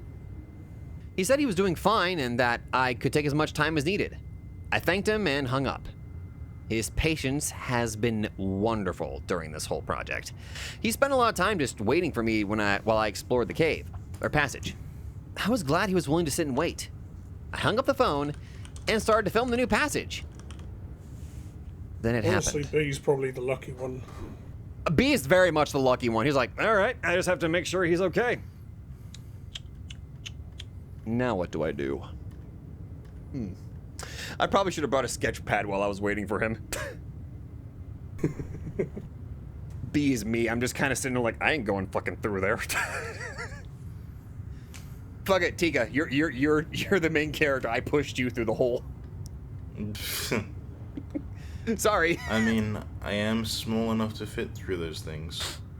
Congratulations. This is our new headcanon. Joe, you're Nova. You got out of there immediately. Or Nova, you're Joe. Sorry. What the fuck? Sorry. No, fuck it. Nova, your name.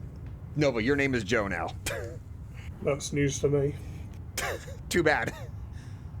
All right. All right. I hung up the phone and started to film the new passage. Then it happened. From behind me, I heard the scraping noise. It was loud. It was close. It was coming from the large room I had just left. I wheeled around to face whatever made that noise. When I did, I lost my presence of mind and stood up at the same time. Crunch! My helmet crashed into the passage ceiling. My light broke, and I was buried in the heavy darkness. Pain shot through my neck and down into my back. The helmet had protected my head, but my neck was nearly numb from the impact. Fear enveloped me, and my knees began to weaken. I slowly and involuntarily slumped to my knees. I gently set the camera down as I began to see stars from the pain in my upper back. The scraping noise lasted only a second, and now the only sound I could hear was my own panic-inspired breathing. Not only could I feel the fear thick upon my chest, but the darkness seemed to hold me in place. I felt like I was vulnerable from every direction. I wanted to turn and look behind me, and to the side of me, and in front of me. Everywhere I looked, I saw black. Finally, I broke the stupor of terror long enough to reach for an alternate light source, the mini mag on my helmet. I twisted the light to turn it on, and when I did, I nearly cried. I had forgot to put fresh batteries in, and now I could barely see more than a few feet. Still, it was better than nothing. I immediately began shining the light with all of my might into the large room. I strained to get a glimpse of any movement in the room. Nothing. I was shaking violently as I sat there, trying to figure out what to do. My mind was not thinking clearly. I honestly thought I was going to die right there in the cave. For a fleeting moment, I wondered how B would ever figure out what had happened to me. Then it hit me like a boulder. The phone! My mind must have been clearing up at that point because I also thought about my glow sticks. Without taking my eyes off the large room, I felt around in my pack for the glow sticks. Since I was carrying my phone and video camera, I removed as much as possible from my pack, and one of the things I left with B was my backup headlamp. Thus, I was left with only the glow sticks. I found one and ripped it out of the package.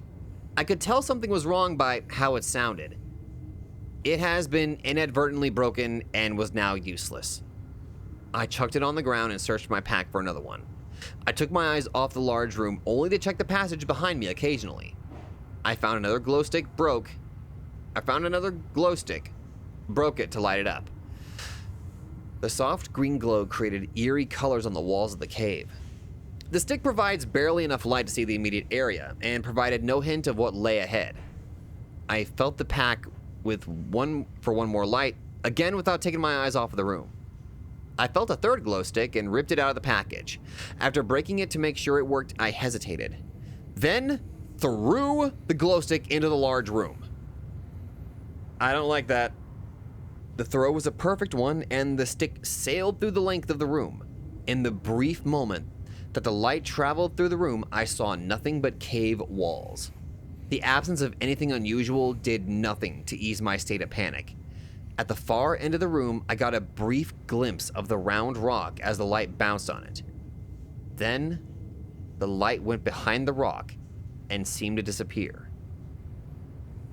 I was still shaking, but at least I didn't see anything. Still, there was the noise. I used the glow stick to light the phone reel, and with fumbling fingers, I managed to plug my phone into the jack. I put the phone to my ear and heard nothing. The usual beeps to indicate connection with the other phone were not there. Well, shit, Nova, I think you might have... Never mind, I think the cord get caught on something? I think we got it. Terrified, I pulled the phone from the jack and reinserted it. Again, silence. The line was dead. What could have happened? I just talked to B. I found myself nearly sobbing with fear. I knew the only way out here was back the way I came, but something was there. A third attempt at making contact with B met with the same results. I tried to think of another plan, but I could only focus on the memories of the grinding sound that I had heard. In my weakened state, I slumped against the side of the passage, breathing like I just finished a race, never breaking eye contact with the shadows of the large room. As my shoulder touched the wall, I had a powerful jolt of pain remind me of my collision with the roof of the cave. Despair, agony, terror. I can't say exactly how long I sat there, but my feet were tingling and my knees were sore. The pain in my back crept lower, although my neck felt no different. I resolved to make an attempt to exit this evil passage. I knew if I waited too long, I'd lose what little light I had. I attempted to stand, but did not have the strength. I crawled, slowly, to the near end of the large room, dragging my pack beside me. Using the walls of the cave, I was able to slowly stand, though not straight due to my sore back. Still breathing rapidly, I slowly advanced through the room. I wound up the phone wire as I went. My eyes were staring straight ahead, straining for any signs of movement. With every step, my light would cast ever-changing shadows on the wall, keeping me busy trying to look at everyone. My eyes burned as I realized I had not blinked for many minutes. How many? How long had this been going on? The only sounds I could hear were the crunch of my feet on the broken rock and the wheezing of my breath. As I wound the cord, I could hear the squeak of the wheel, with each turn bringing me closer to the tomb, closer to B, closer to safety. The short trip through the room took an eternity. As I passed the crude drawing, it seemed to glow, as if offering some sort of warning. I didn't know what the drawing represented, but everything about this cave seemed to instill fear. Wait, the symbol glue? It glowed? Apparently, yes. All right, then. Isn't there a chemical that glows blue? Yes. Isn't it like... It's nothing to do with the glowworms, does it? Shit, now I have to think about that. Toward the end of the far room, I could see the round rock dimly at the far reaches of my light. He was quoting Face Off and Ghost Rider the entire time, saying he was Nicolas Cave. Sorry, that was stupid. Something seemed different about it, but I couldn't tell what. When I got within a few feet, I could finally tell what had changed. It had moved. Oh. Oh. That was the sound I heard. Again, terror gripped my entire body as I realized how close I was to something. I had no choice but to continue. Still, it was not easy. I inched toward the rock, holding the glow stick ahead of me in my shaking hand, using it to pierce the darkness. I stopped just this side of the rock and wound up this slack on the phone wire. Then I realized why I had lost contact with B. The rock was now sitting on the wire. I gave it a tug, and the thin wire snapped. My only hope of contact with the outside world ceased to exist when that wire broke. I had never felt so alone and helpless. Buried deep within the earth, I had voluntarily descended into my own grave, with a casket of solid rock. With the phone now useless, I set it down in the passage. My gaze fixed on the round rock, I proceeded forward. My breathing was rapid, with my throat dry and aching and my mouth dusty. With every crunch of the rock below my feet, my heart seemed to stop. No movement could be seen in the green glow of my stick. I got to the rock and peered over the top. Seeing nothing, I took several rapid steps past it. When I reached the other side, I recoiled in horror in what I saw. In the side of the passage near the floor was a hole, with another passage revealed. It had clearly been covered by the rock, but now it was exposed. The rock could not have moved by itself. I backed away from the hole and collided with the opposite wall. I had not been paying attention to the pain in my back, but now it came back to me in all its fury. I stared down the newly discovered passage and went down at a 45-degree angle and continued straight as far as I could see. Several feet down, I could see the glow stick that I had thrown. It illuminated the passage enough that I could tell the walls were fairly smooth. The floor seemed to be the same way, unlike the rest of the cave. The passage was about 3 feet in diameter as far as I could see, so it's a round one. It would have been an easy passage to explore, if I had the least desire to do so. Right now, I wanted out of the cave and into daylight. I slowly backed away from the hole toward B. I never took my eyes off the abyss. I nearly tripped over the phone wire as I turned to leave this devil's lair. I noticed my mini-mag was practically dead, leaving me only with the glow stick. I wanted to sprint to Floyd's tomb. Just hearing another human being would help alleviate some of the fear I was experiencing. I must say they're doing a good job at describing his emotions. Like, these feel like the strongest parts about this story. Like, I mean, don't get me wrong, I like the descriptions of the cave, but as soon as it actually gets to the sheer terror, like, it's really good at describing the feeling, yeah. As I turned away from the large rock in the hole, I felt an overwhelming sense of panic fill my soul. It felt like a legion of demons was about to attack me from behind. I felt like my salvation lay ahead of me in the darkness, and Lucifer was behind me, trying to keep me from safety. I found myself moving much faster than I should have been in that cave. My only thought was to get out as quickly as possible. I passed the crystal formation. I barely even noticing this beautiful creation of nature in the green glow of my light. Every time I ducked to avoid a rock, I felt my back scream, its reminder of my injury. When I got to the point in the passage where I had to crawl, I flung myself down on all fours, barely slowing down as I dropped. When my hands came in contact with the cave floor, I felt an electric shock shoot all the way down my back and simultaneously down my arms. For the first time since this nightmare had begun, I let out a scream. I crumpled down and lay there on the rock, with new levels of pain manifesting every time I inhaled. Whimpering from fear and pain, I tried to listen to any other noise in the cave. I could feel the silence pounding in my head. I knew from previous trips that B was still out of earshot, but I was close. Forcing myself to move, I winced as I pulled my body out onto all fours and started to progress along the cave. I still held the glow stick in my hand, but I had ceased checking behind me. Now, My focus was ahead of me. I reached the point where I could yell to B, but I didn't make a sound. I didn't want to stop long enough to talk. Finally, I reached the last stretch of cave before the squeeze. As I was crawling towards the beginning of the tomb, I called to B. He answered back. I screamed to him to get everything ready to go. He asked if I was okay. Since he hadn't heard from me on the phone, he had gotten worried. I told him no, and to get everything ready to go. When I reached the rope, I flipped off my helmet and shoved it into my pack. For the first time, I realized I had forgotten my video camera. It was a fleeting thought. I cared no more about that camera than a passenger of the Titanic cared about a hat or a coat. I tied the pack to the rope and told him to pull it through. Then I told him to start heading toward the surface as soon as he pulled the rope through.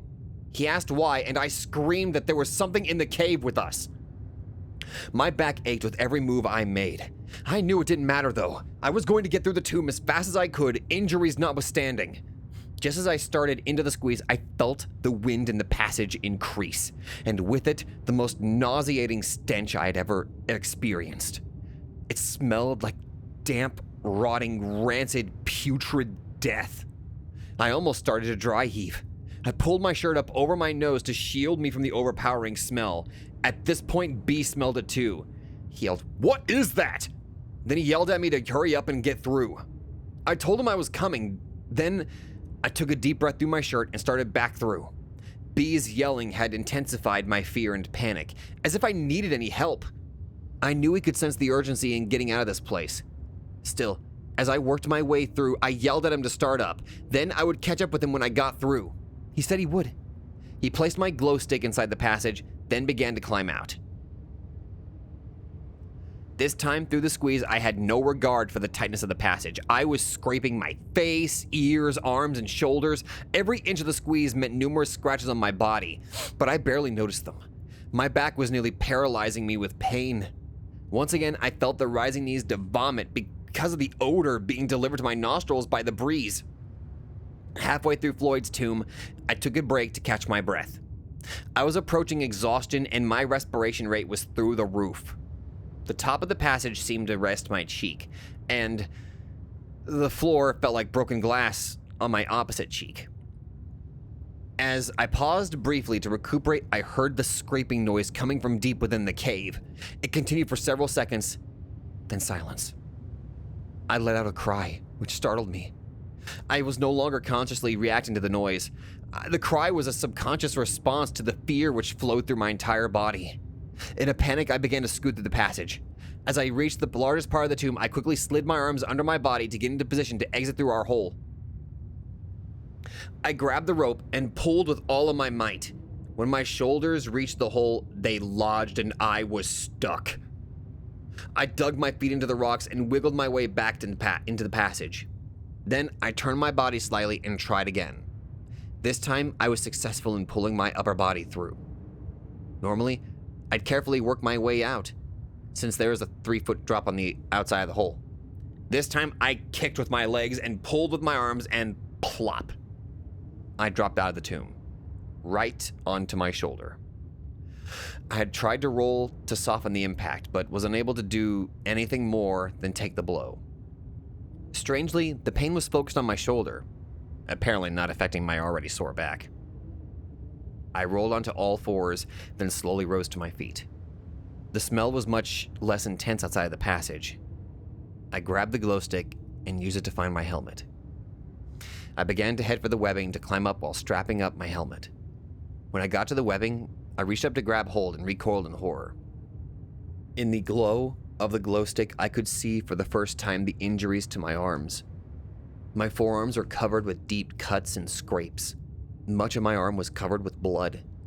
The wounds were not deep enough to bleed freely, but rather oozed the blood. In that brief moment that I stopped, I noticed that there was silence in the cave. No sounds coming from the passage and nothing from up ahead. Once again, the feeling of being alone returned, motivating me to proceed. Climbing up the little drop-off proved to be the difficult in my condition. Having the glow stick as the only light source added to the challenge. Once on top, I scrambled to catch up with B. I was impressed with the speed of his ascent. Although I did not mention any more of my physical condition during my exit, I was hurting. With every step I took, pain shot through my lower back and my neck. My arms were shredded and my shoulder had a nice gash in it. I honestly believe that were it not for the terror I felt at the time, I would not have the energy and the motivation to climb out. I was running on pure adrenaline. Unfortunately, the adrenaline surge was about to end. I did not see or hear B until I reached the small area at the bottom of the drop. He was on the rope and climbing out as fast as he could. I could hear him moving quickly and breathing heavily. I called out to him, and his startled reaction told me he was nearly as tense as I was. He told me to get on the rope and start climbing. We both knew that would be dangerous and not something we would ever normally do, but this was different. I stood there looking up at where the rope disappeared into the darkness above me. It danced around as B made his way to safety. He was out of sight, but I knew he was close. I knew the rope was my lifeline to the outside. To light, safety. Behind me was darkness. Behind me was darkness, fear, and the unknown. I had the fleeting thought of a movie scene where the actor had outwitted the monster and had reached the front door of the haunted house. Just as he reaches for the knob, he hears a sound behind him and turns, only to see... I slid the glow stick into the cord on my helmet and reached for my harness. Then I thought I would let B get a little bit higher while I pulled the rope up that was stretching down into the cave. That would make it easier to get out once we got to the top of the drop.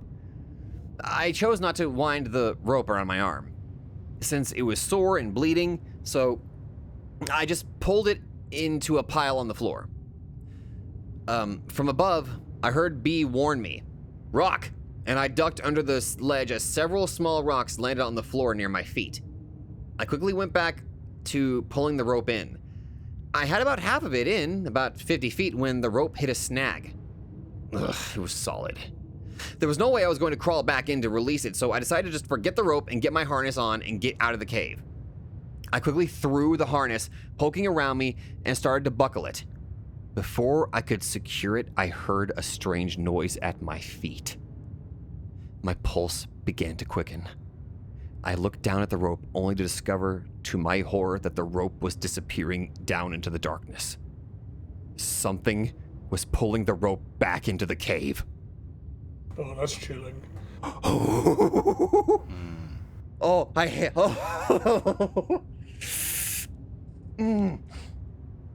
I let go of the harness and began crawling my way up the rope. The unbuckled harness fell to the floor. Fortunately, I held on to an ascender. At the moment, I could not think straight and began climbing out of the cave without being attached to the rope. I had climbed out many times without using an ascending device, but I was always attached to the rope just in case. I was climbing as fast as my battered body could haul me up.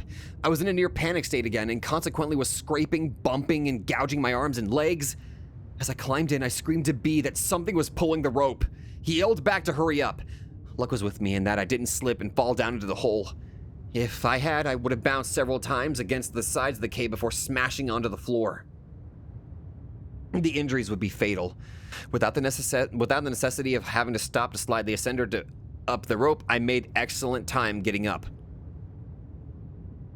I could see rays of light above me, coming from the entrance to the cave, that told me exactly where I was in the cave. I caught up to B on the ledge below where our relay point was fixed. I told him to keep going. It would only take him a few minutes, but every second would be torture because I had to wait for him to get up. I watched the rope that we had just climbed up. I expected to see some creature from deep within the earth climb up and make me its lunch. The rope moved around a bit in rhythm with B's climbing, but did not appear to have any tension on it. As I stood there waiting for B, I kept watching the rope for signs of anything bizarre. I didn't know if my heart could take any more stress. I could not have been more wired. I tried to relax a bit to make sure I was thinking rationally, but my poor brain had reached sensory overload. As B reached the top of the last climb, I got ready to clip on my ascender and get my sorry butt out of there. It was then that I noticed that the rope began to tighten from below. I could feel the tension on the rope, but it was a steady tension. Not like someone was climbing up. Either way, I wanted out of there as fast as possible. I clipped on and scrambled up the rope. I hadn't noticed, but B had kept on moving toward the entrance. I got up the last few feet in a hurry. I just unclipped and I kept on moving, leaving the rope behind. By the time I got to the entrance of the cave in daylight, B was almost up to where the rope was anchored. I wanted to get up so bad I almost started to free climb without clipping on the rope. I could see B was almost up, so I clipped on and started up. I almost didn't make it up. I had just started up when I nearly collapsed from exhaustion. I managed to recover enough to pull myself up the last few feet. As I climbed, I could hear the tension on the rope manifest itself by the stretching noise in the rope. I prayed the rope would not break with me attached to it. The second that I reached the top, I unclipped the ascender. I could see B kneeling down by a tree, so I limped over to him and collapsed. For the first time since I went through Floyd's tomb, we could see each other. We just stared. I knew I looked pretty bad, but didn't know that B was in such bad shape. He had cuts and scrapes on every exposed surface of his body. His face was pale, almost white. His mouth and his eyes were wide open. He was breathing heavily, almost gasping. The shock we shared at the other person's appearance was broken when we heard the rope around the tree stretch and the knot B had tied tighten. I was frozen in place. Overwhelmed with fright, B seemed to be transfixed on the knot. Then in one motion, he produced a pocket knife and began to work on the rope. It's amazing how a person's state of mind can alter the perception of time. I'm sure it only took 4 or 5 seconds to sever the rope from the tree, but it seemed like an hour. When the rope was cut, the knot fell to the ground, while the end of the rope zipped across the rocks and over the edge of the cliff, the speed of it causing a humming noise as it went. As soon as the rope was cut, B let out a cry. He dropped the knife and fell backward. Watching the rope fly over the edge brought the feelings in the passage back to me. I got up and headed toward the truck. I noticed B was still laying there, wide-eyed, staring at the point the rope disappeared. I called to him, which seemed to break his trance. He got up and hurried away from the tree, the cave, the nightmare. Neither of us said a word all the way home. It's now 4 days after our trip to the cave. It has taken me 4 days and dozens of attempts to get this entire experience written into my journal. Every time I started to write, I recalled the terrible feelings I had and couldn't write anymore. I felt compelled to continue so as to document the unbelievable events while all the details were fresh in my mind. I can still feel the pain, still smell the stench, still experience the terror. Even typing from my journal has taken hours. I'd like to write more, but it'll have to wait. Even now, with several days between me and the event, I can't relax. I can barely concentrate. That's all for now. That might have been the best. That might have been one of the better entries in this. Yeah, I agree. Like, I like the steady buildup, like him just being panicked. He hit his head. He lost contact with B, and then he noticed the freaking rock itself moved. And then as soon as he starts climbing, what happens? The rope just starts getting pulled into the cave. Jesus! But that kind of like makes, like, he mentioned the stench of like rot, decay, and all of that stuff.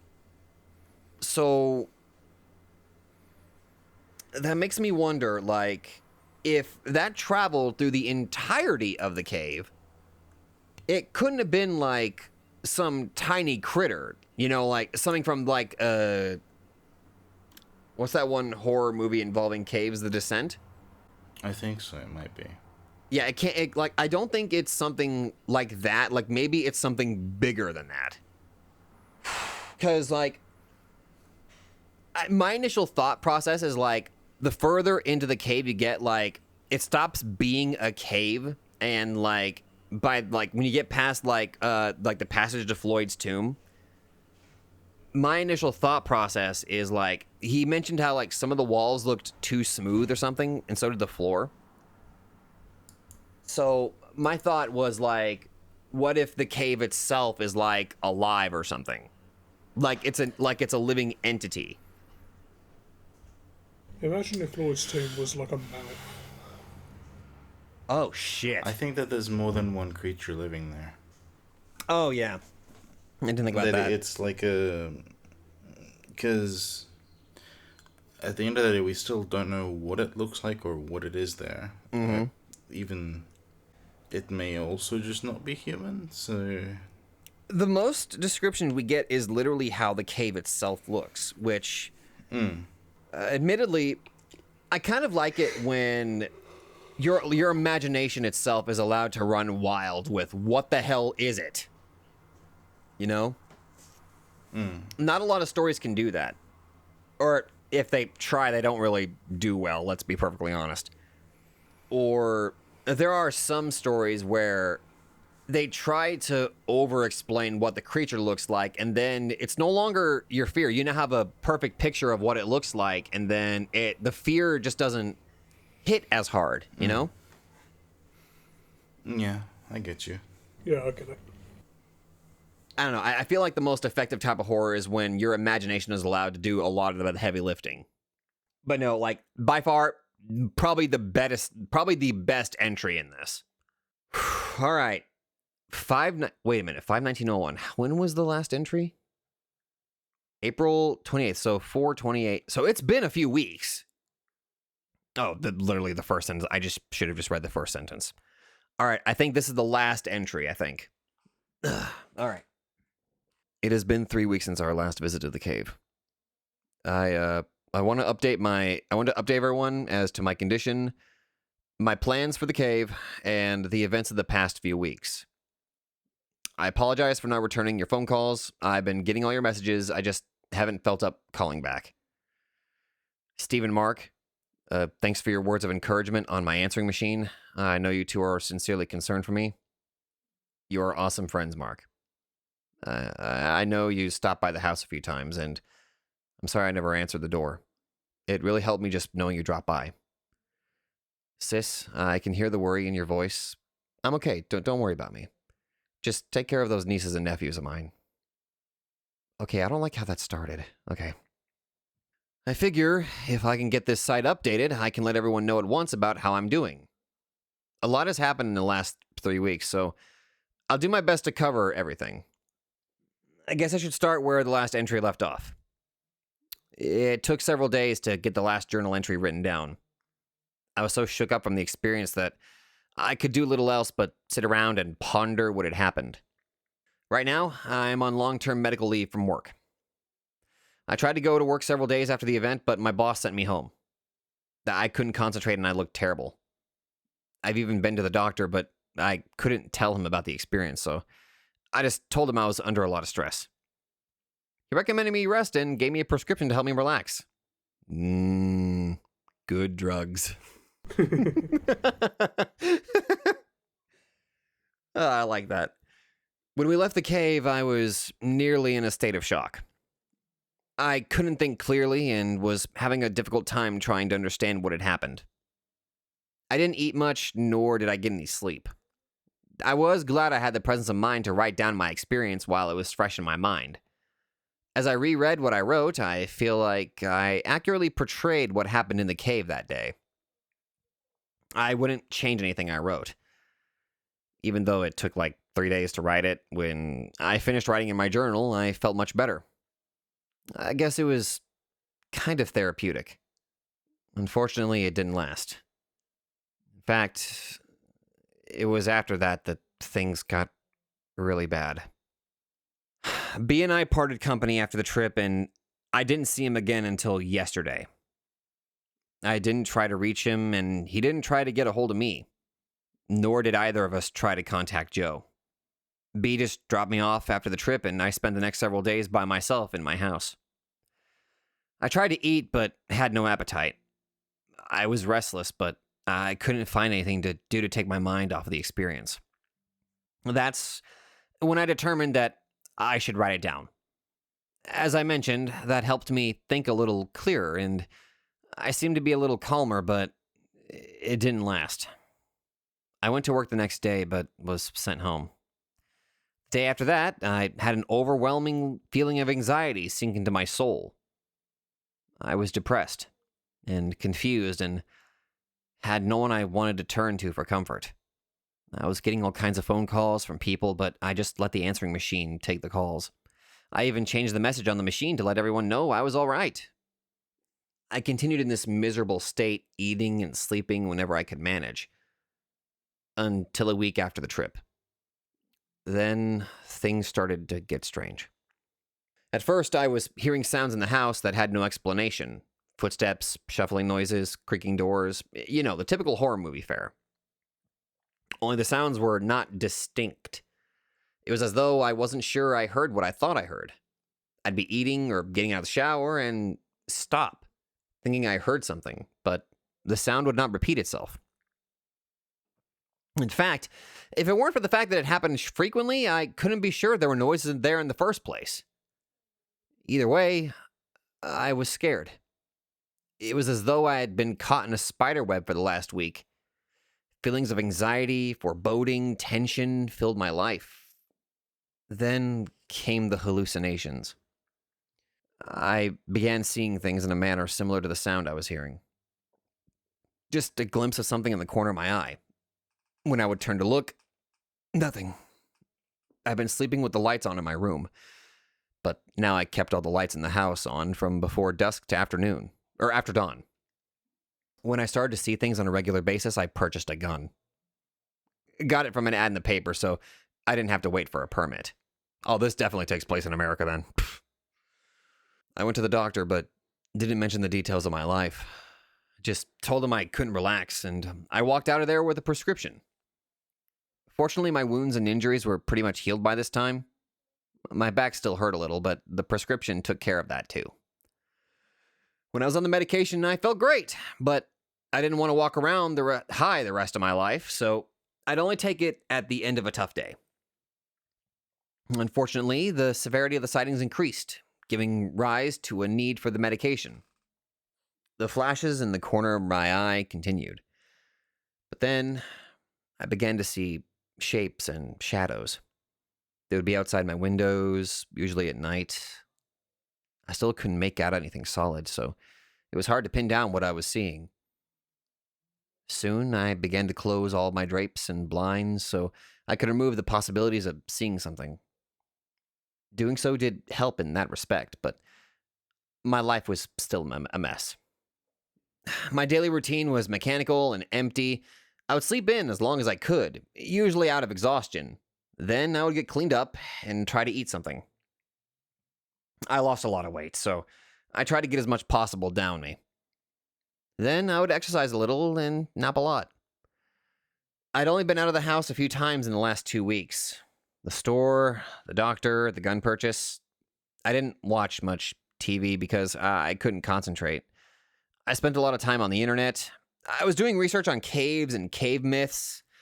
The only story I could find was the caver folklore about the hodag. The hodag is supposedly a creature that roams caves. The fuck is a hodag? That's a question. I have no idea. What? We'll have to look that up.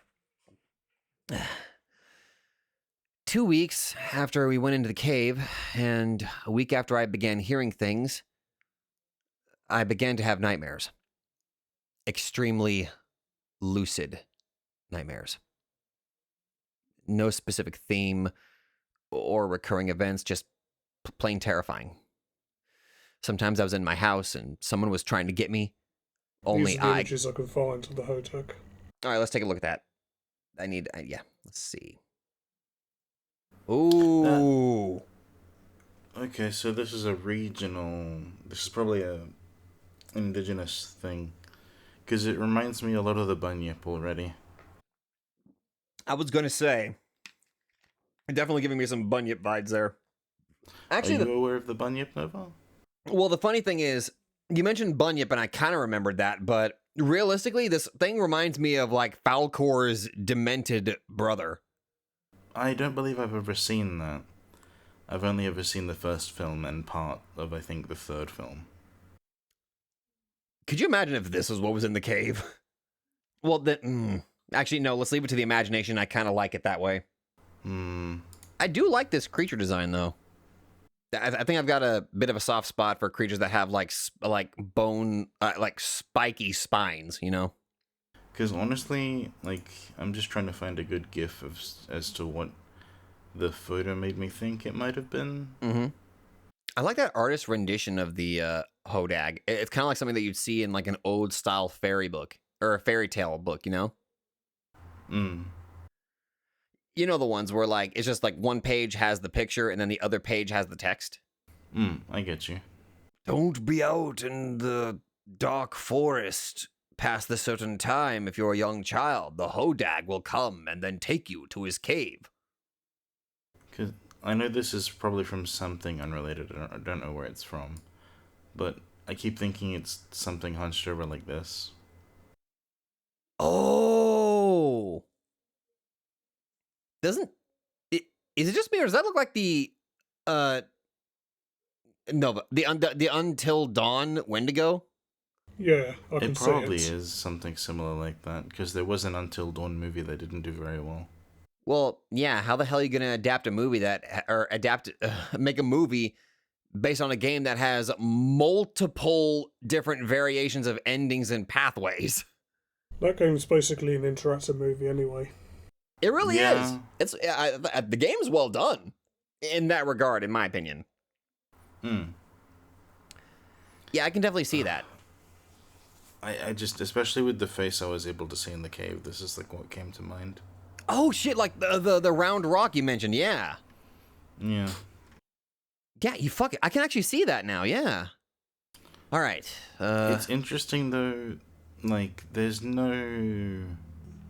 What's the word? There's no like things left by the creature when it has tried to attack people. Yeah. No scratches, no skin, no nails, no blood. Most of the damage that's done to these people is usually self-inflicted, really, because they're trying to get through the cave. It might just be some sort of induced psychosis then, or Oh. hallucination. Yeah, because again, like they're in. Well, it would have to be a shared hallucination because B also got that smell of like the rotten decay whenever whenever the scent wafted through. So. Oh, I just remember. That just reminds me. I know that I'm pulling this out of my ass a little bit. It was one of the documents in one of the later chapters in Higurashi where they go over how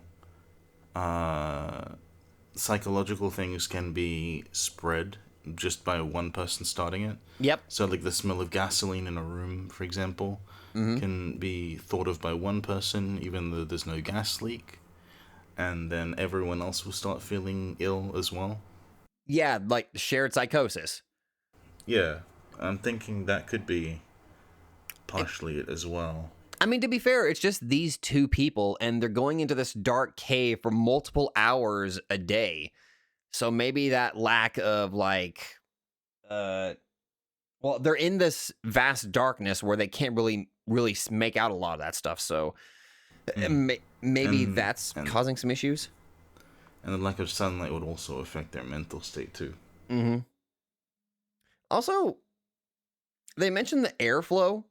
What if like, what the hell is it called? Dead air? Or like there's some like old like spore or something in there that's possibly causing them to hallucinate? Possibly.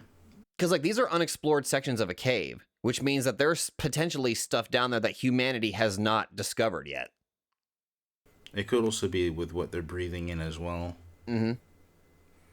Because it really depends on how mentally good you're feeling. Because sometimes the more anxious you get, the more susceptible you are to stuff like auditory hallucinations or visual ones. Just saying that somewhat from experience. Mm-hmm. So it really depends how stable you are, but also like how, I guess, more astute one can be when it comes to these things, as opposed to sort of letting the mind wander. So potentially a shared psychosis because, again, They are, it's like, let's be fair, it feels like they are kind of obsessed with the exploration of this cave, doesn't it? Yeah. And they brought, actually, fuck, you know what? That actually kind of adds into your theory, possibly, because they brought a random person in, Joe, and after one moment, he's like, I want no part of this, I'm out. And, well, yeah. And that probably just fed into it as well. Like, oh, something scared him. There must be something down there, and then that just fed in, made it worse. All right, I remember where we are. 2 weeks after we went into the cave, and a week after I began hearing things, I began to have nightmares. Extremely lucid nightmares. No specific theme or recurring events, just plain terrifying. Sometimes I was in my house and someone was trying to get me, only I couldn't run because I had no legs. Other times I was in a vat and someone was pouring a syrup-like liquid on me, filling the vat. I'd wake up in a panic. I would stay awake until exhaustion forced me to enter dreamland once again. A brutal routine. It continued for several days until it reached a climax on the 6th day. Yesterday. My dreams seemed so real, I had a hard time telling if I was awake or not. I was beat. Really drained of energy and spirit. I was going from the living room to my bedroom in the early evening when I looked down the hall and saw a dark figure toward the end. I thought it was a thief and I began to back up slowly. It didn't move. As I was backing up, the lights flickered off and on. Every muscle was tense. I stopped to stare at the figure. Just then, the phone rang. It startled me so bad, I stumbled over the chair. When I got up, I wheeled around to look down the hall and nothing was there. I grabbed my keys and left the house. I felt compelled to get in the car and drive. My pulse pounded in my temples as I got in the started the car. I wanted to drive to Overlook Point to see the city lights. I didn't know why I needed to go there, but I knew I had to go. The closer I got, the more urgent the feeling. When I arrived at the point, I saw something that at first startled me, but then caused me to be more relaxed than I had been in a long time. Joe was there. He was out of his car, standing, looking at the lights. We looked at each other. I could see from the tired look on his face, he had been going through the same miserable trial that I'd been experiencing. He could tell from the look on my face that we'd shared some terrible experience. Our conversation was unbelievably brief. "You been back?" he began, even though he knew the answer. "Yes." "We need to return." "Tomorrow good?" I asked. "Yeah.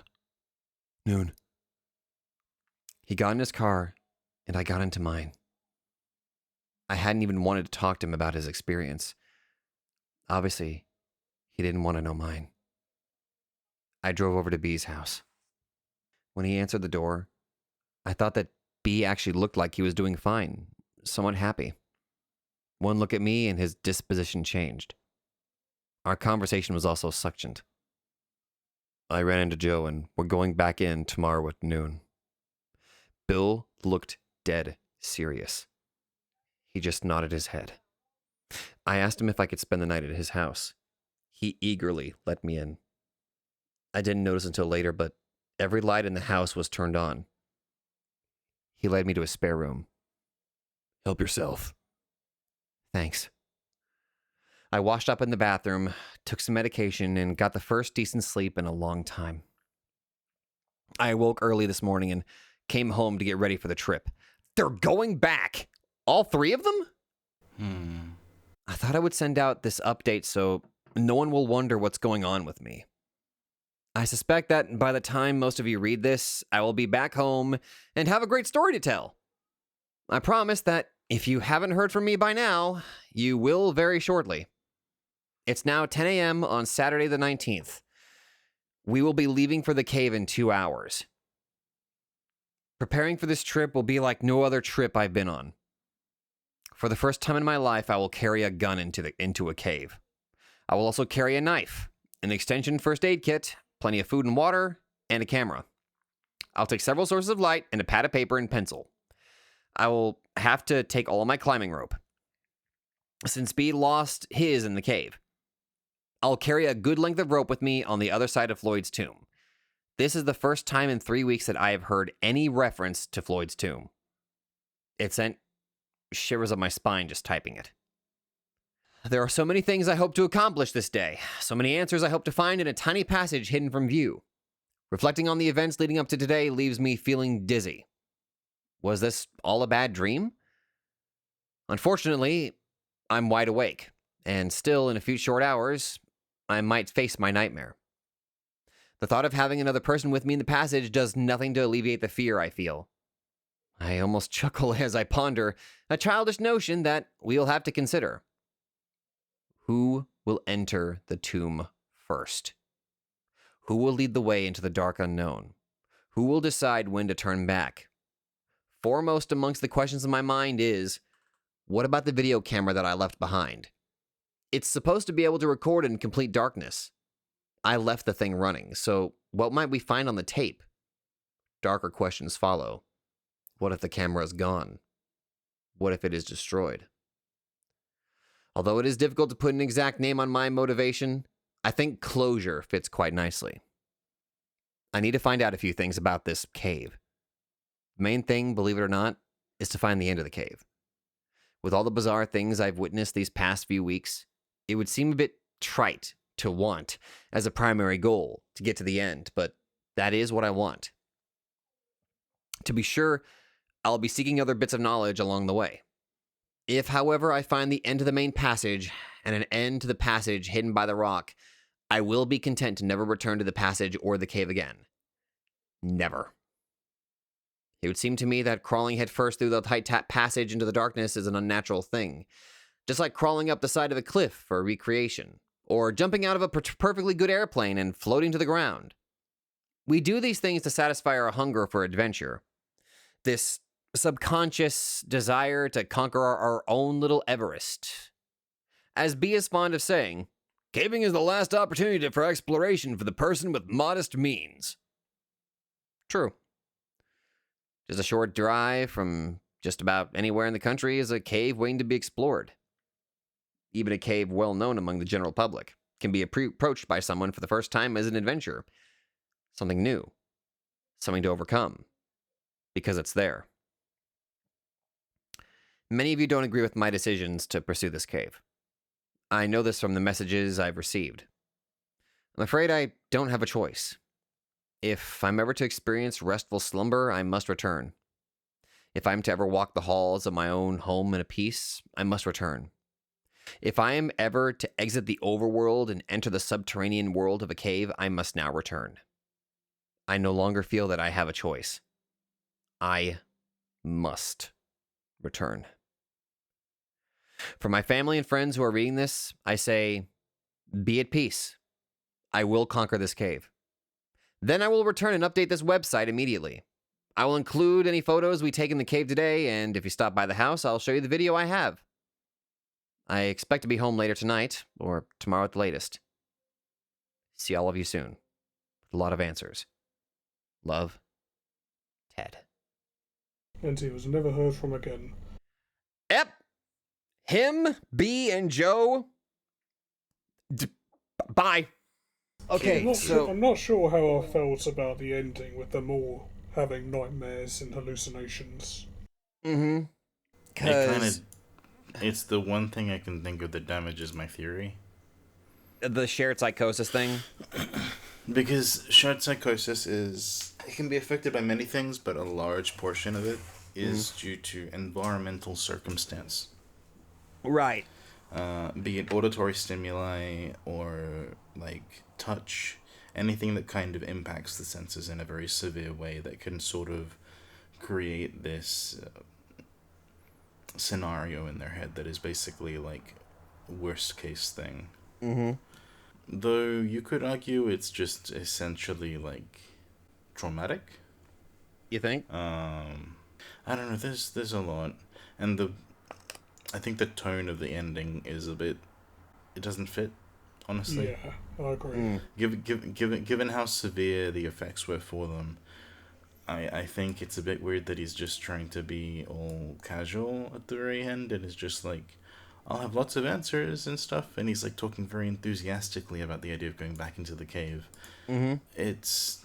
He might just be putting on a brave face. Because, like, if it's not a shared... Because right now, my working theory is, if it's not a shared psychosis, then I'm trying to go at this at the angle of, like, some sort of supernatural event. My thought is now that, like, if the cave itself is alive, my thought process is, if you reach a specific point in the cave, then by that point, even if you are away from it, the cave effectively has you in a grasp where, like, you become obsessed with it and you have to get further into the cave, and that's how the cave claims potential victims. Yeah, because the rest of the cave is relatively normal. Exactly. And there's signs of people exploring it. Mm-hmm. But whenever he brought up that detail about how certain, like, whenever he tried to take photos or video feed, none of them would come out. It would all just be clear.